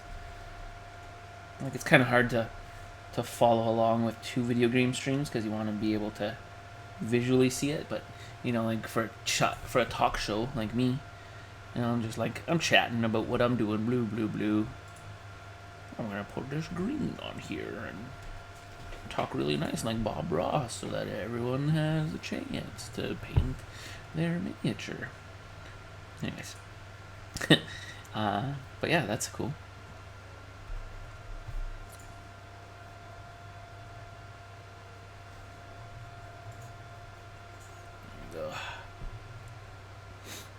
That's that color. Alright, now I'm actually gonna just use this white over here. Bring even more over.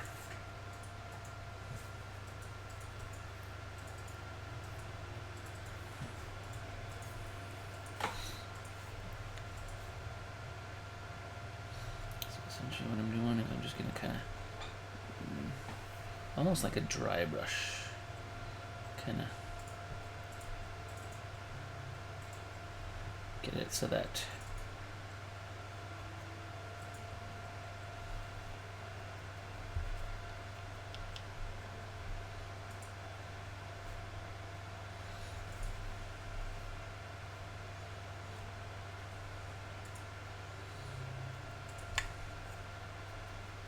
these skulls are a little bit more white and just kind of get the edges of those guys a little lighter.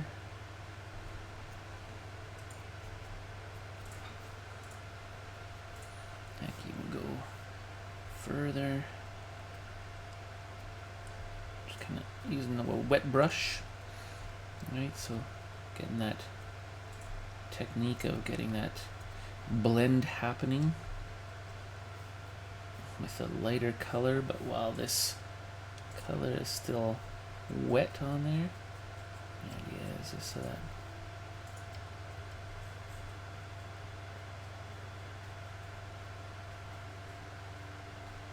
we're going to blend in a transition, but there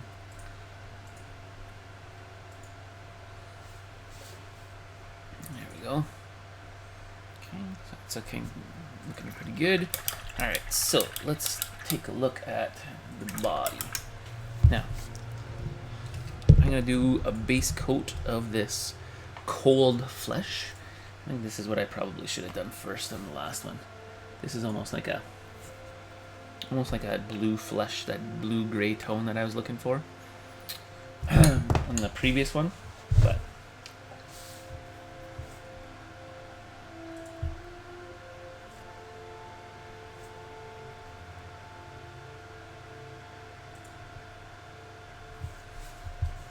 there we go. Let's get this tone down. Let's tone down. Alright. So yeah, does anybody have any big plans for Halloween coming up? Normally do what we call a car rally. This year we haven't done it just because we had a few things come up. But we normally plan those out. Those are pretty cool. It's like a scavenger hunt for within Sudbury.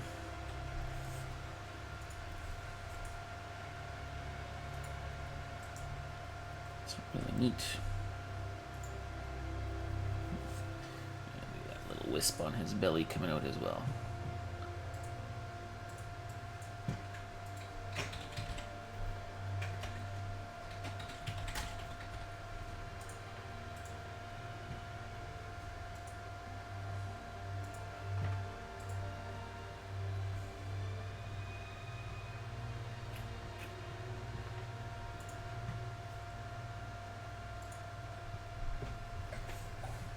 Nope, I'm gonna chill and just give out chocolates.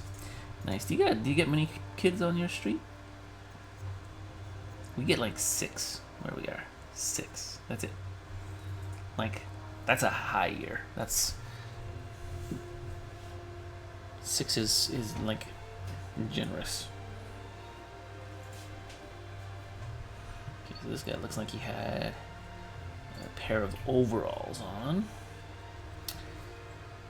For this one here, Ron Lore, is the green that I have on the wisps like an appropriate green, or do you want to have that like green,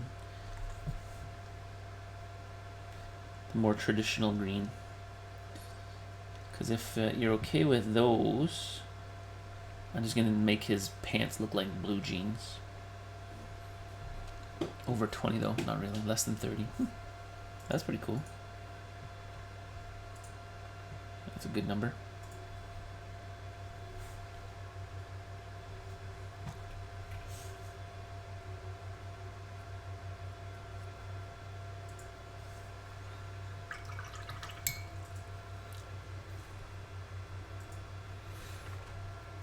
What I could do is I can wash this with a traditional green as well, making it a little bit more greenish. You happy with this? How about this? What I'll do is I'll paint this little piece here and I'll wash it with a traditional green, and then you can make a decision. Okay? And whether or not you want me to wash it or keep it like this color here.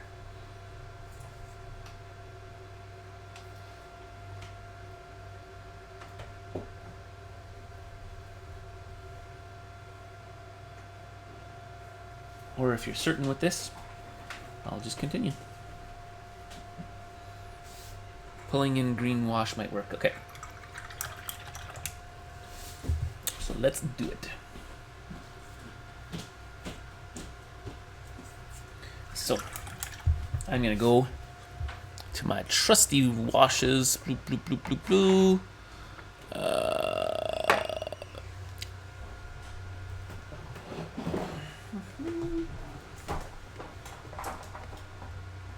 Get my Beal-Tan green wash out.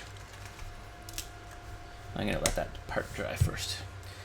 I gotta get it so that it's nice and bright where it needs to be.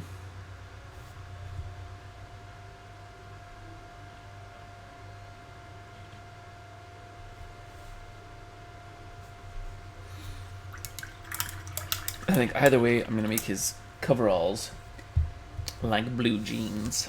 Blue jeans.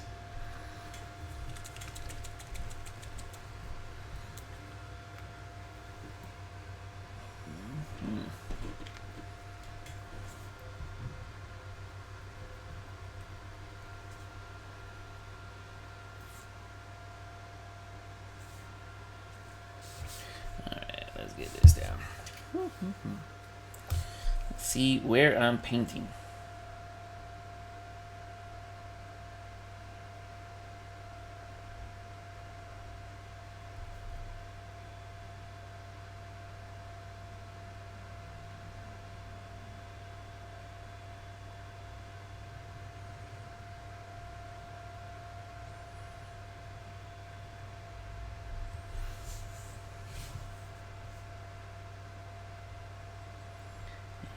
Go.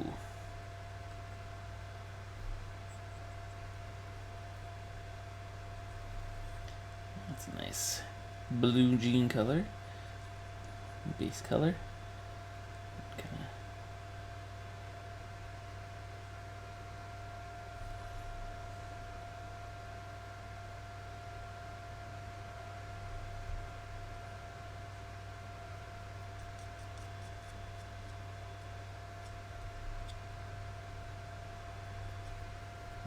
Put some muddy muck on his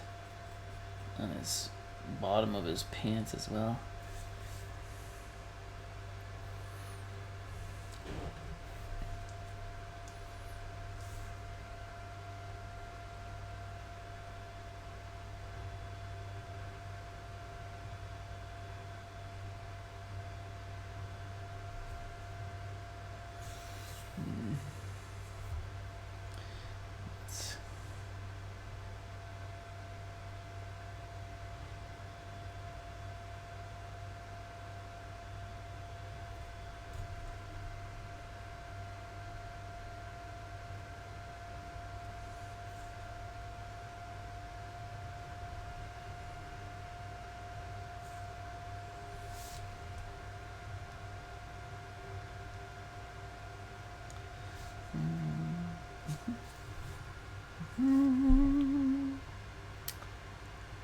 enjoying painting these weird models.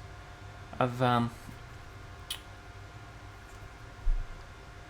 always wanted to paint them, but I never really wanted to play the game. So I'm really fortunate that you got me to do these for you. Because far too often I buy models because I want to paint them. Then I end up getting into the game and enjoying it too much, and then finding myself buying models that I don't really need.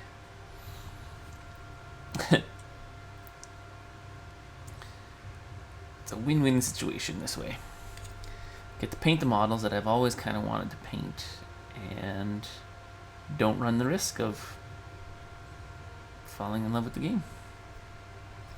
I'm gonna have to touch up his skin considerably, seeing as I've got blue all over the place. But here we go, his overalls here.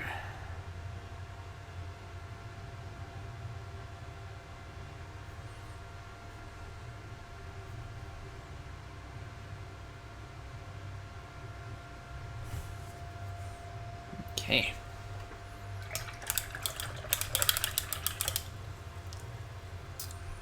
Let's come back over to my skin tone here and get that cleaned up because it's bothering me. And there's a place that I actually missed on the skin tone. Right there.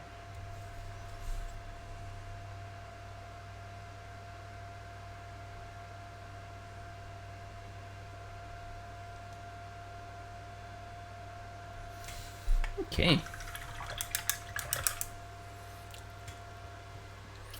Like I say, I have plenty more where those came from. Awesome. This is great. I really enjoy them. So let's do it. All right. So let's check. Let's see what this is going to look like. So I'm just going to do it on this little piece of wisp.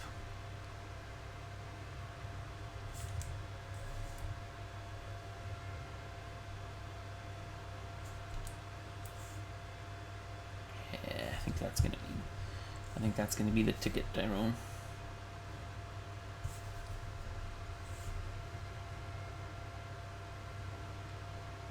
There we go.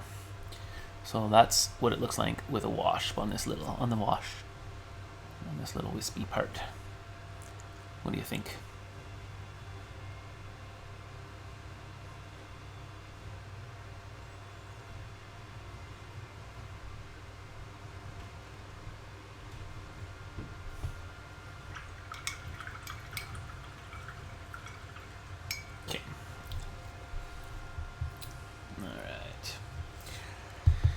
So let me, okay, so I got my blue jeans on there. I'm gonna do kind of like a black boot.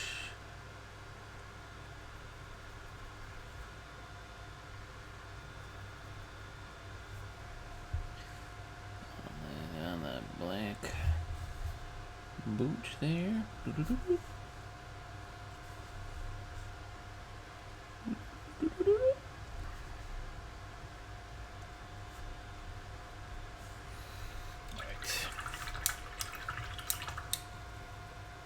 For my undead skin, I am going to do like a Reichland flesh shade, I think.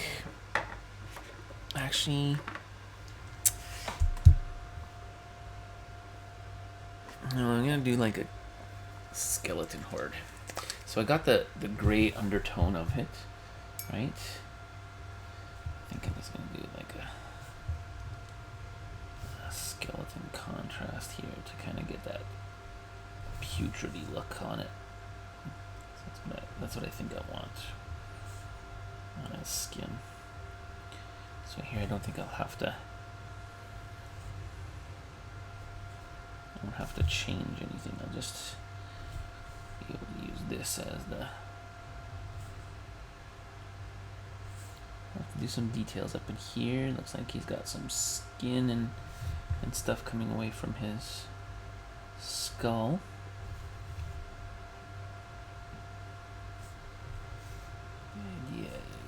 this.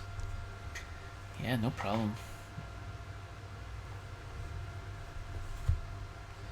I do like it when when I'm working on something and the person that I'm painting it for is online with me, so that I can say like, hey, well, yeah, this is a question, instead of me just taking artistic freedom and being like, man, too bad, they're gonna have to like it. So here, you get what you want, and I have happy customers.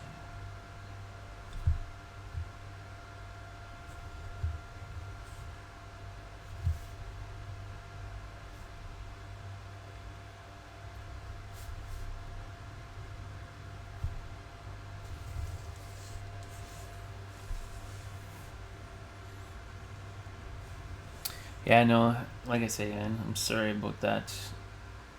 Yeah.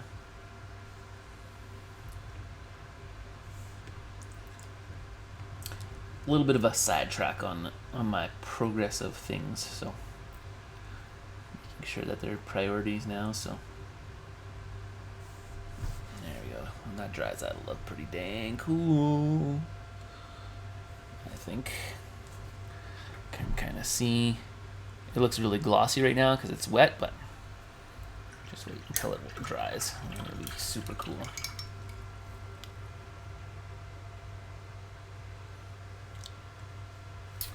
And I'm gonna do that.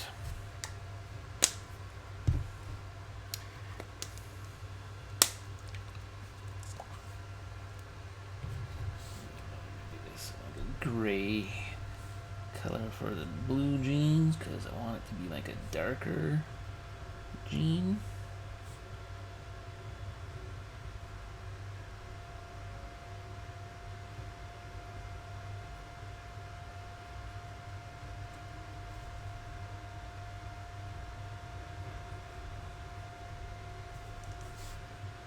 So I'm doing like a gray wash almost.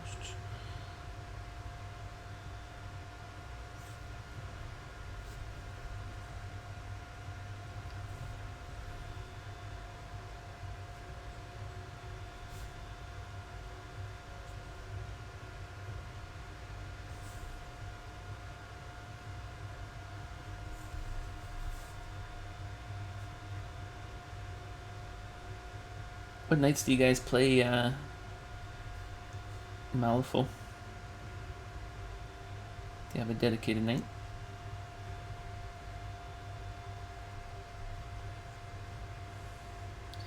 Uh, yeah, I mean, there's not a lot of detail on these guys. That's why I was saying, you were like, oh, there's two of these and 3 shield bearers, and I'm like, yeah, I'm pretty sure that's gonna be good, dude.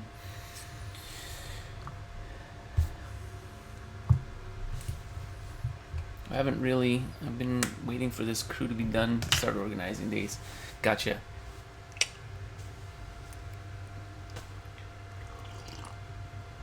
I think I'll probably have them done by the end of the week.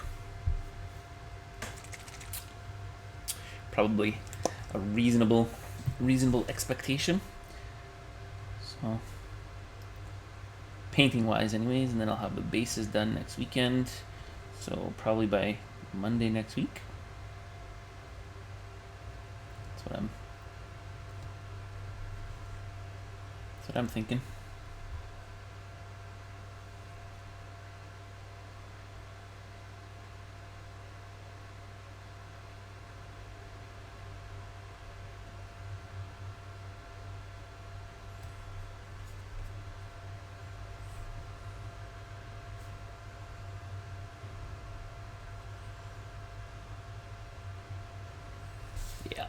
Yeah. That's the ticket. That green is pretty awesome.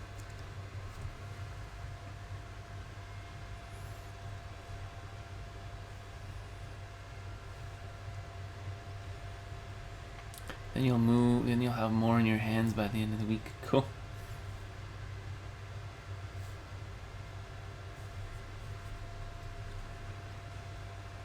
There might be a little bit of a delay on those ones starting, but definitely make some progress on them as I go.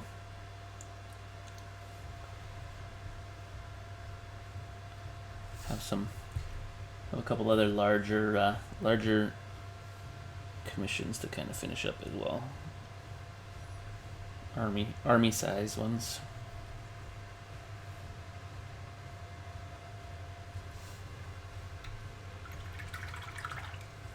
Alright, just gotta let this dry.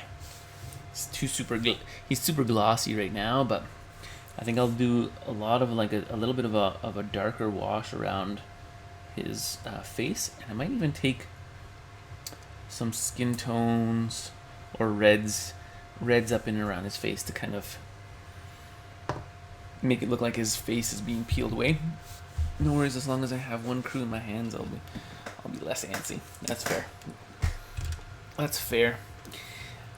Have you seen the new models for Warhammer 40k? I am enjoying those new sculpts of this Howling Banshees. If I had some money, I would be buying a couple of boxes of those, but dang, $230 for a box set. It's a little pricey. Yeah, I just gotta let this dry. I'm gonna actually do the base on the other guy while I'm sitting here.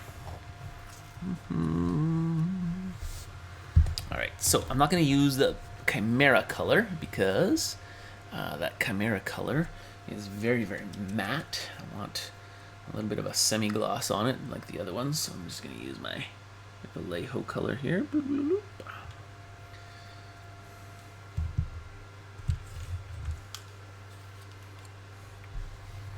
Yeah, I wish I didn't follow G-dubs. I have far too many things that I want in my in my backpack.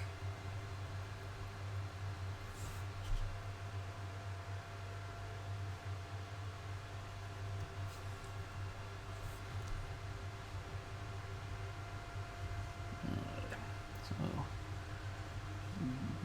bring this right back to black, so that when I put my earth in there, that's nice. Is this the actual bases that that come with Mantic, like the little recessed bases? I don't like them. Too bad they're not the same size as Games Workshop, so that I can use them.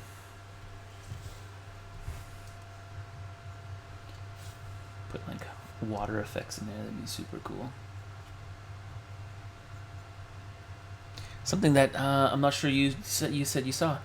Yeah, those are the new M3E bases for Weird, as far as I can tell. Anyways, cool. Something I don't know if that you checked out, but remember I told you the weathering and pattern and whatnot. I did that on the shield of your shield bearer last time. Looks really cool. Mentioned it to you, and you said you hadn't caught it, but I wanted to bring that, show that to you. It's pretty neat little effect.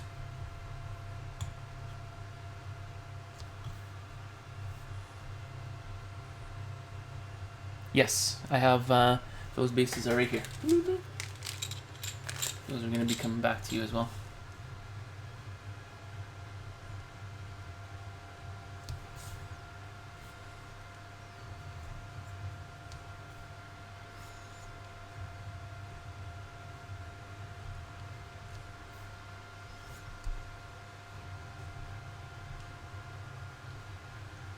Do you want me to hold on to those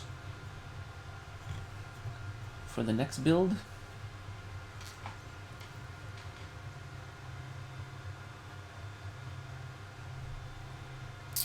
Yeah, okay, so that's what you did. You have... Okay, so did you give me extra magnets? I think you just gave me the bases, right? Oh, so okay, you're going to return them, replace them with bigger magnets. Gotcha. If you give me the magnets, I could just do that too. Just throw me the magnets when you give me the next kit. That works. There we go.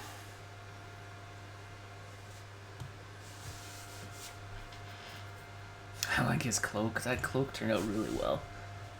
Super cool. Okay.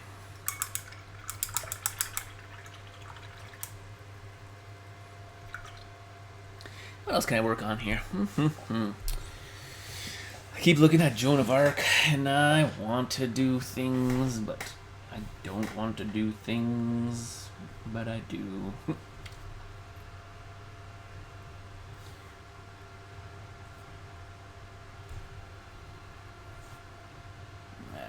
Bring up a little bit. Another corpse candle? Yeah, absolutely. I think I might. Just gonna do a couple of little highlights on her cheeks here. Right.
There we go. So my next corpse candle is this guy here.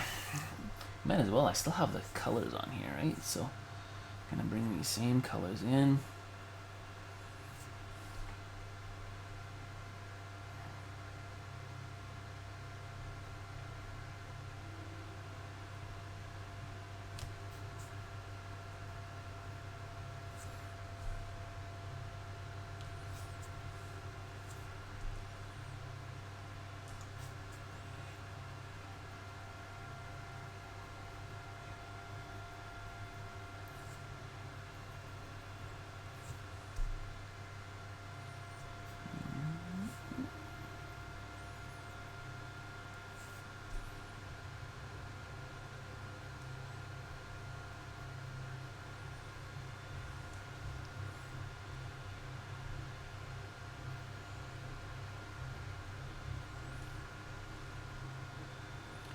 These are super cool little models. The whole like ghost things, they remind me of Cricks.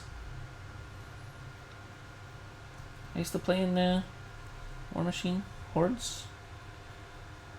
I'm sure you are. You invested so much money and time into your Legion. I wouldn't expect you to just drop it.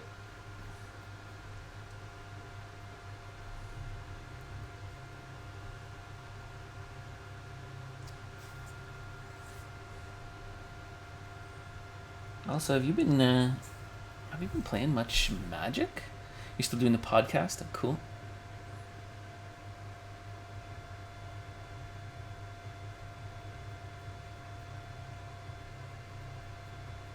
Do you do that alone, or do you have someone working with you on it?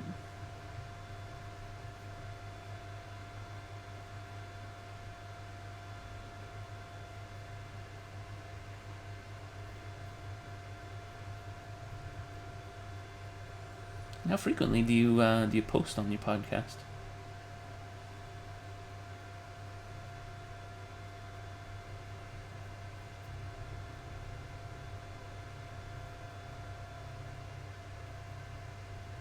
Put a little bit too much water on that.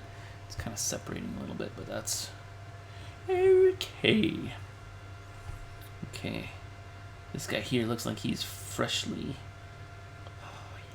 Got the entrails in there. Ooh.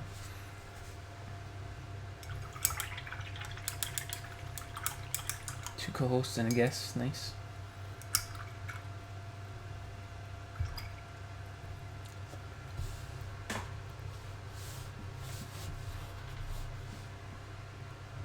Let that dry a little bit. Okay, we're gonna put this color down as his skin tone.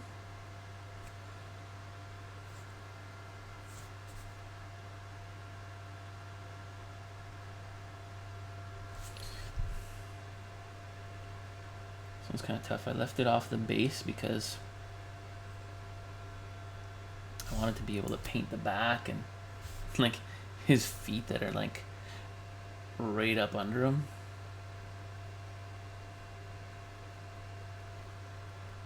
Hard to hold, so I'm not getting my finger on where paint is.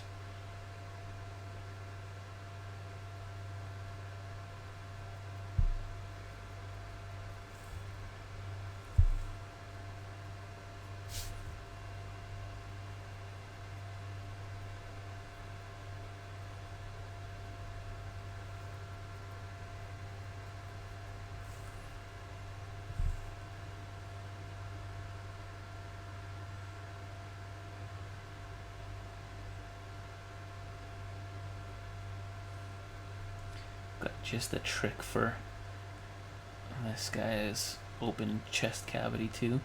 Oh yeah, I'm gonna get some blood for the blood god. And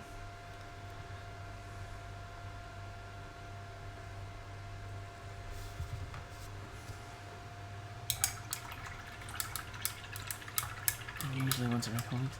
Haha, didn't realize it was that awkward. Yeah, it's like he was like toppled right back over in his toes, got by his shoulder blades. Good times.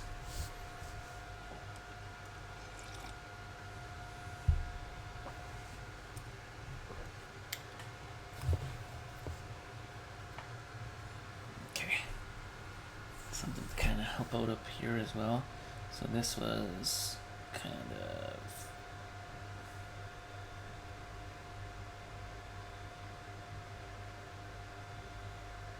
some highlights on this guy here, just to pick out some of those details as things kind of dried.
Cool.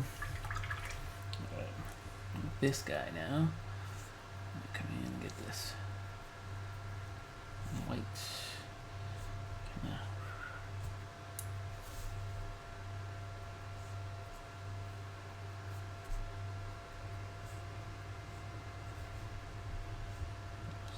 Dry brushing effect in.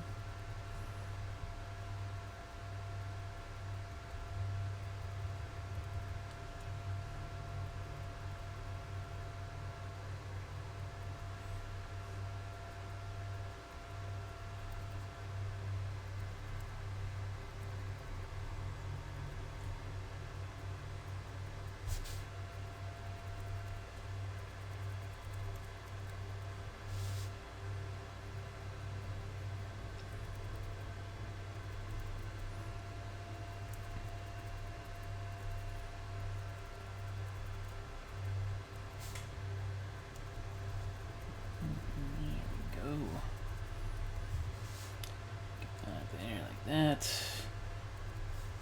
a good base to put that wash on after. Alright. Pants. I'm gonna make him have brown pants, I think.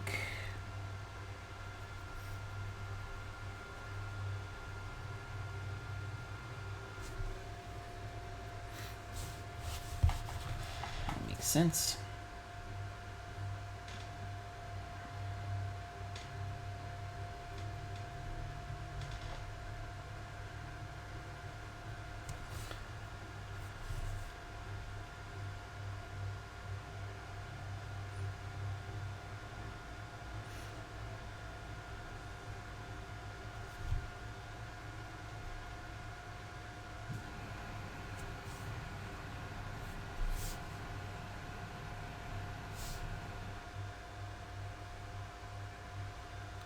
So this is the same warband that came from that doctor that I did, right? What's the lore behind it? Like, is there? Like, what's the hit that lore, that horse, that magical horse, and stuff? Like, what's the deal with this warband?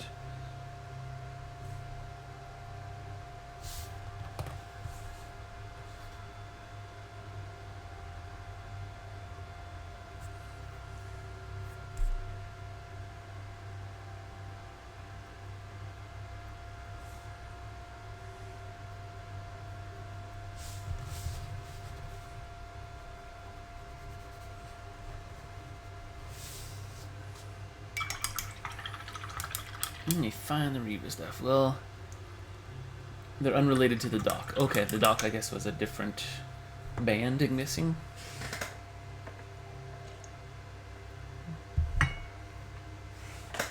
Oh, that's right. Reva was the Reva model that I did was an alternative sculpt. That's right, and the dock and the other guys were there. Okay, gotcha.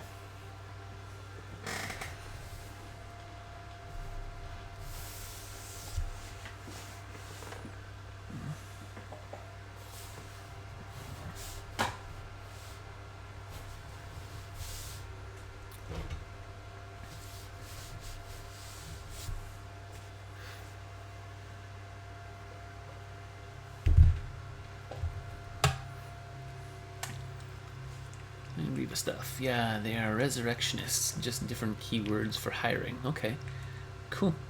Text is super long. Gotcha. I'm gonna check that out someday, or maybe after I'm done here. All right, so I'm gonna do a Gilliman flesh on this guy's fleshy parts.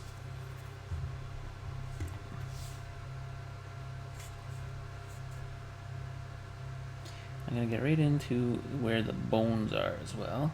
So the key about this one is I want the focus to be on the actual candle, not the corpse. So I'm not gonna do like extreme details, and I'm gonna get the corpse to be looking good, but I'm not gonna be like, oh, and this this highlight doesn't really look right, or this little bone here wasn't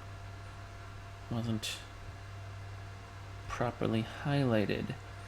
So the key to models, when you have a point of focus, like in this case here, the candle, you want the base, essentially the dude's a base, right? And you want the base to look good, but you don't want it to draw attention away from the model. So you can kind of see, out of three. Can see here I have a lot of the base done well, but I'm not going to be doing extreme details on that. They have a lore blurb for all the keywords, and which is awesome. Okay, nice.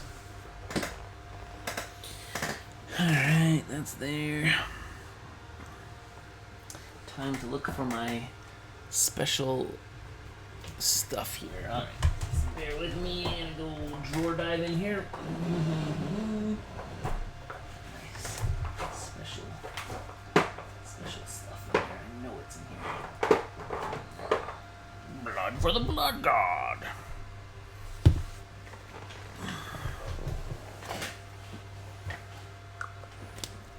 Oh, well, that guy's drying. I'm gonna actually paint this guy's base.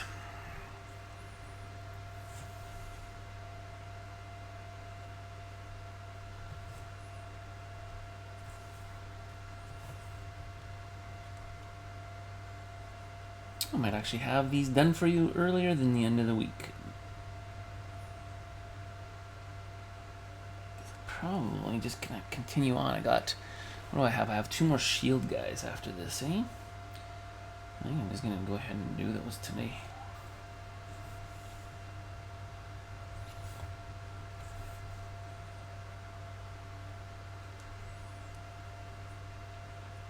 And then Monday night, I'm probably gonna be at the shop on Monday night.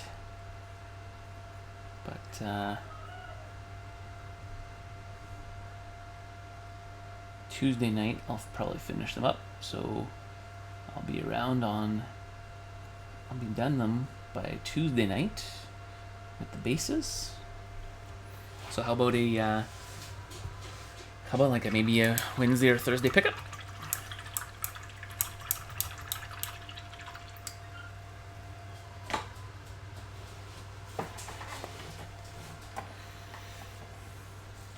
Alright, where's my Bealtan green?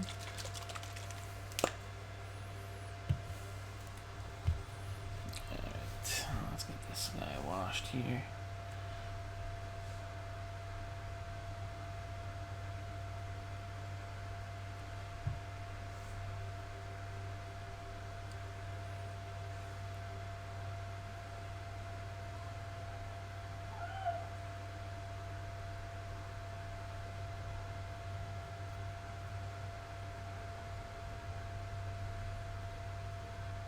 I can pick him up from Cambrian any day this week, so just let me know. Okay, cool. I will keep you posted on my progress of the basing, and I'll get back to you by. I'll get back to you this week and let you know. So hopefully have them done for you.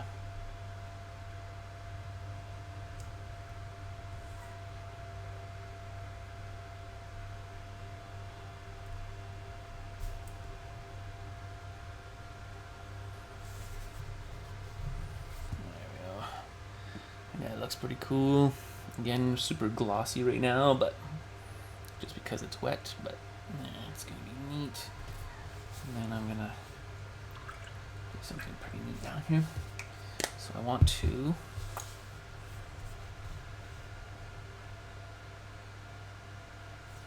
bring some just kind of white in here, just to kind of get a sense of where the bones are.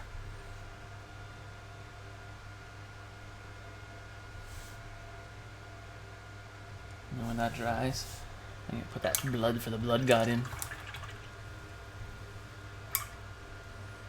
There we go. Oh, I see a little spot I need to get.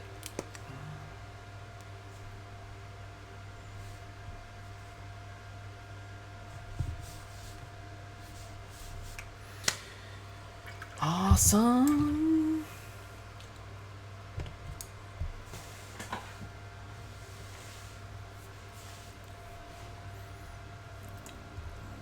Okey-dokey. Alright, so let's take a look at these guys here. Do you want me to have these guys as if they're kind of like the same kind of uniform with the khaki green pants, gray shirt, gold embossed shield and whatnot? Might kind of bring a little bit of unity towards all 3 of them. Does that make sense with this warband, or are they all different?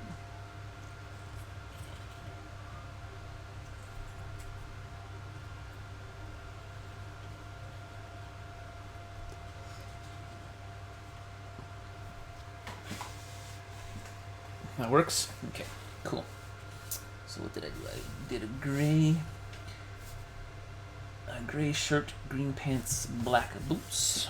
Alright, so got my greens out, got my gray out already, got my skin tones out already as well. Put that right there. Blah, blah, blah, blah. Let's get some flesh tones.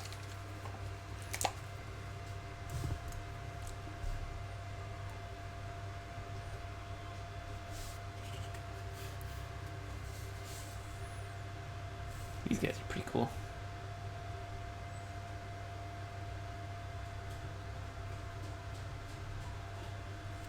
Yeah, I don't need it.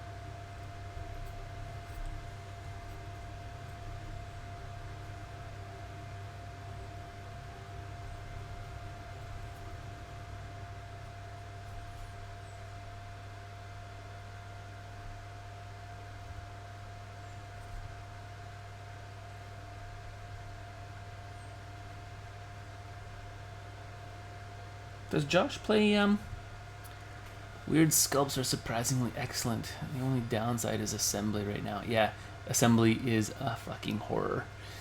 Putting these guys together, I think, took me like 2.5, 3 hours.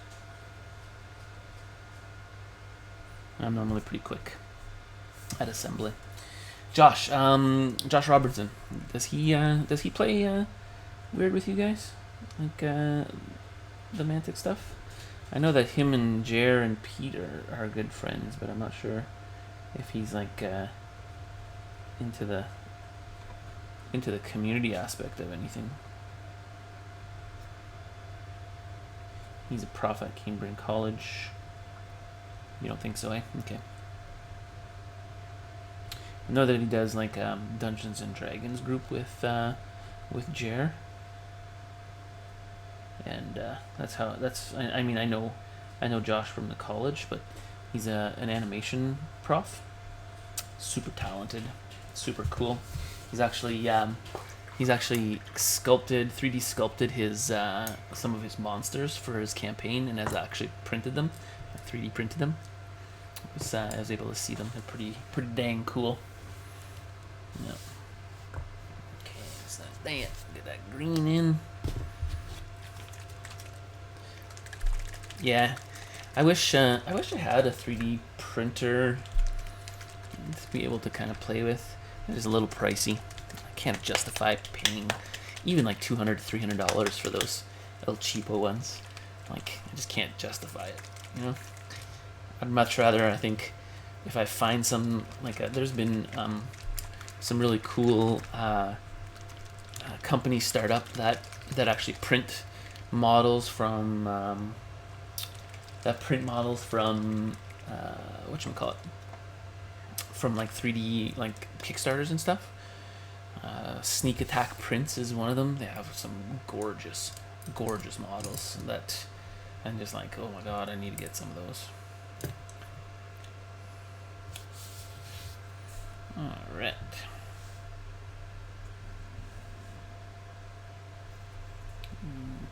Get those green pants on.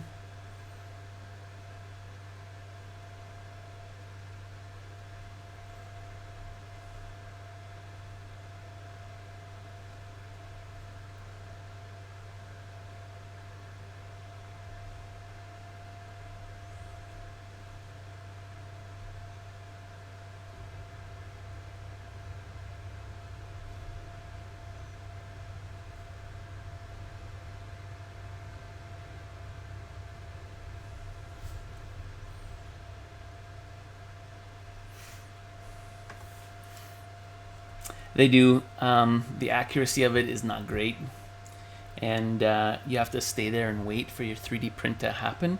Most of the prints that I've seen, if you want them to be done well with a filament printer, like you're waiting 6 hours for them. So I'm not gonna go into the library and wait for 6 hours for that.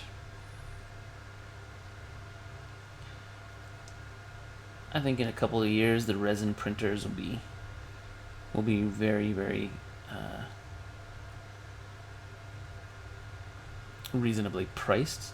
I mean, right now, like I said, the $300 printer that I'm talking about, that's a resin based one. It's called the something Eclipse Pro 2 or something like that.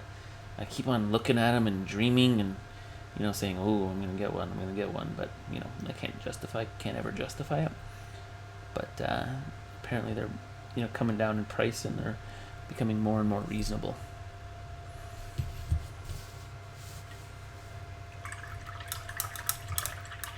Yeah, literally. So, one model, 6 hours. I'll spend $5, 10, even 15 with shipping for a 3D printed model from someone who's got it. So Sneak Attack Prints is the name of the company. SNK Attack Prints. Super cool. They got really great sculpts right now. Some very voluptuous vampires. I think I'm gonna invest. I think I'm going to invest. Ooh. Check out how Miss.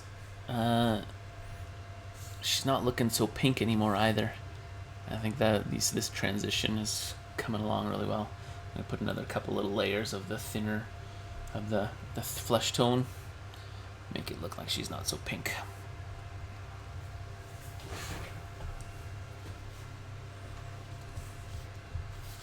So greens are done. Alright, let's get some basilicum gray. She's looking really good. Thanks, man. Yeah, I'm really happy with her hair. And I'm kicking myself because I'm doing the sword now and it's so close to the hair. And I'm like, that's gonna be a pain in the ass because I'm gonna have to do that. I'm gonna have to skip that. So I don't know. I think I might actually put some saran wrap on her hair and kind of do it that way. Let's get some black boots going here. Oh, black boots, blue, blue, blue, blue, black boots, blue, blue, blue.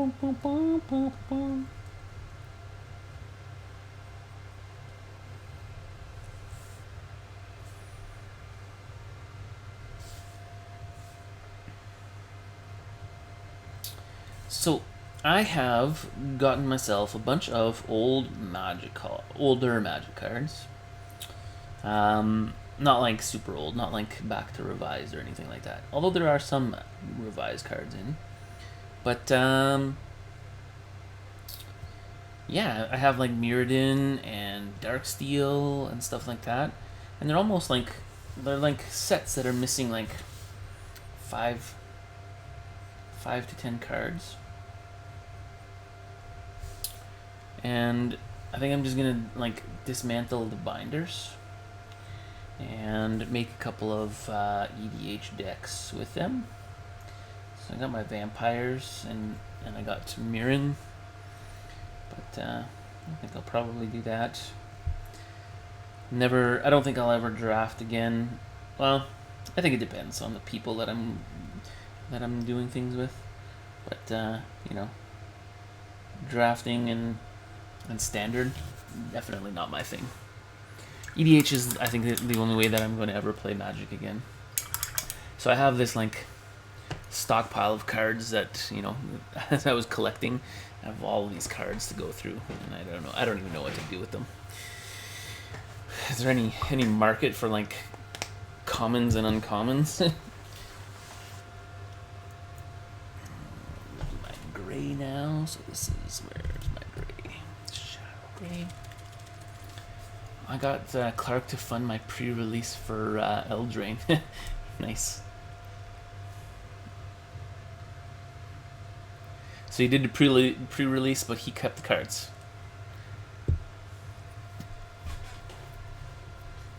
Yeah. I'm just looking. I have like these shelves of shit cards that are wasting space. Just wondering if I should have like a fire party or something. Yeah, Clark, he's offered that for me as well sometimes.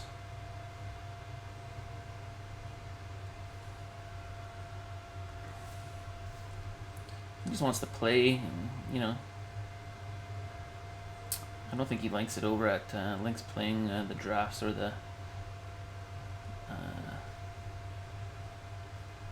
pre-releases over at. Okay, so this guy's a little bit different. I'm gonna do like a white shirt underneath, because it looks like his little vest here is like gonna be gray, so that's gonna be a little bit different.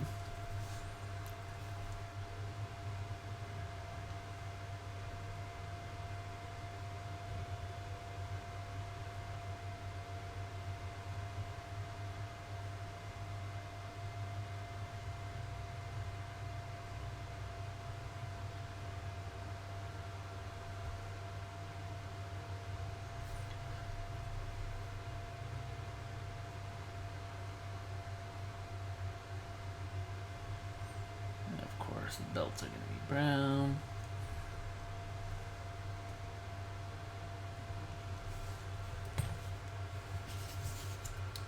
Is this a young lady or a squire? The way she's just wearing, the person's just wearing a shirt. Why would you go? Why would you go to battle with just a shirt? Because I got a shield. Shields do their jobs. Anyways. Alright, man, after this color, I think I'm gonna call it quits.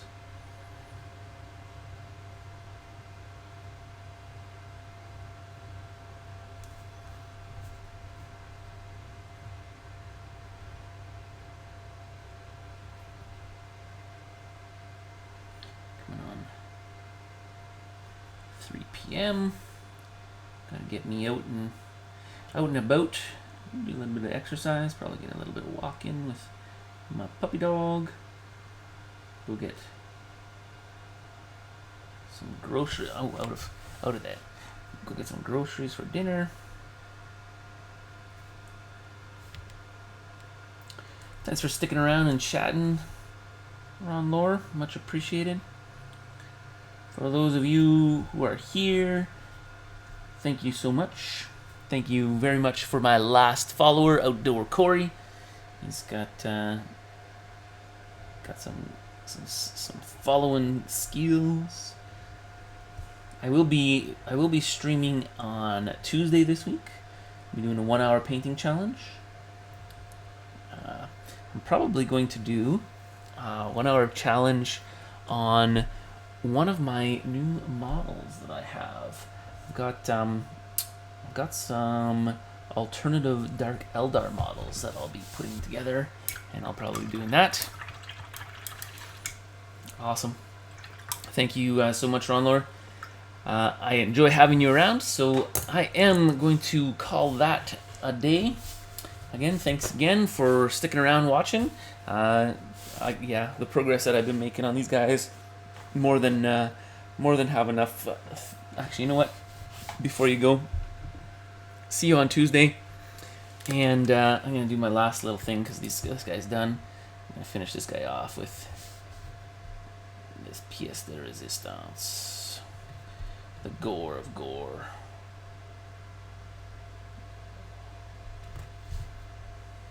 Blood for the blood god.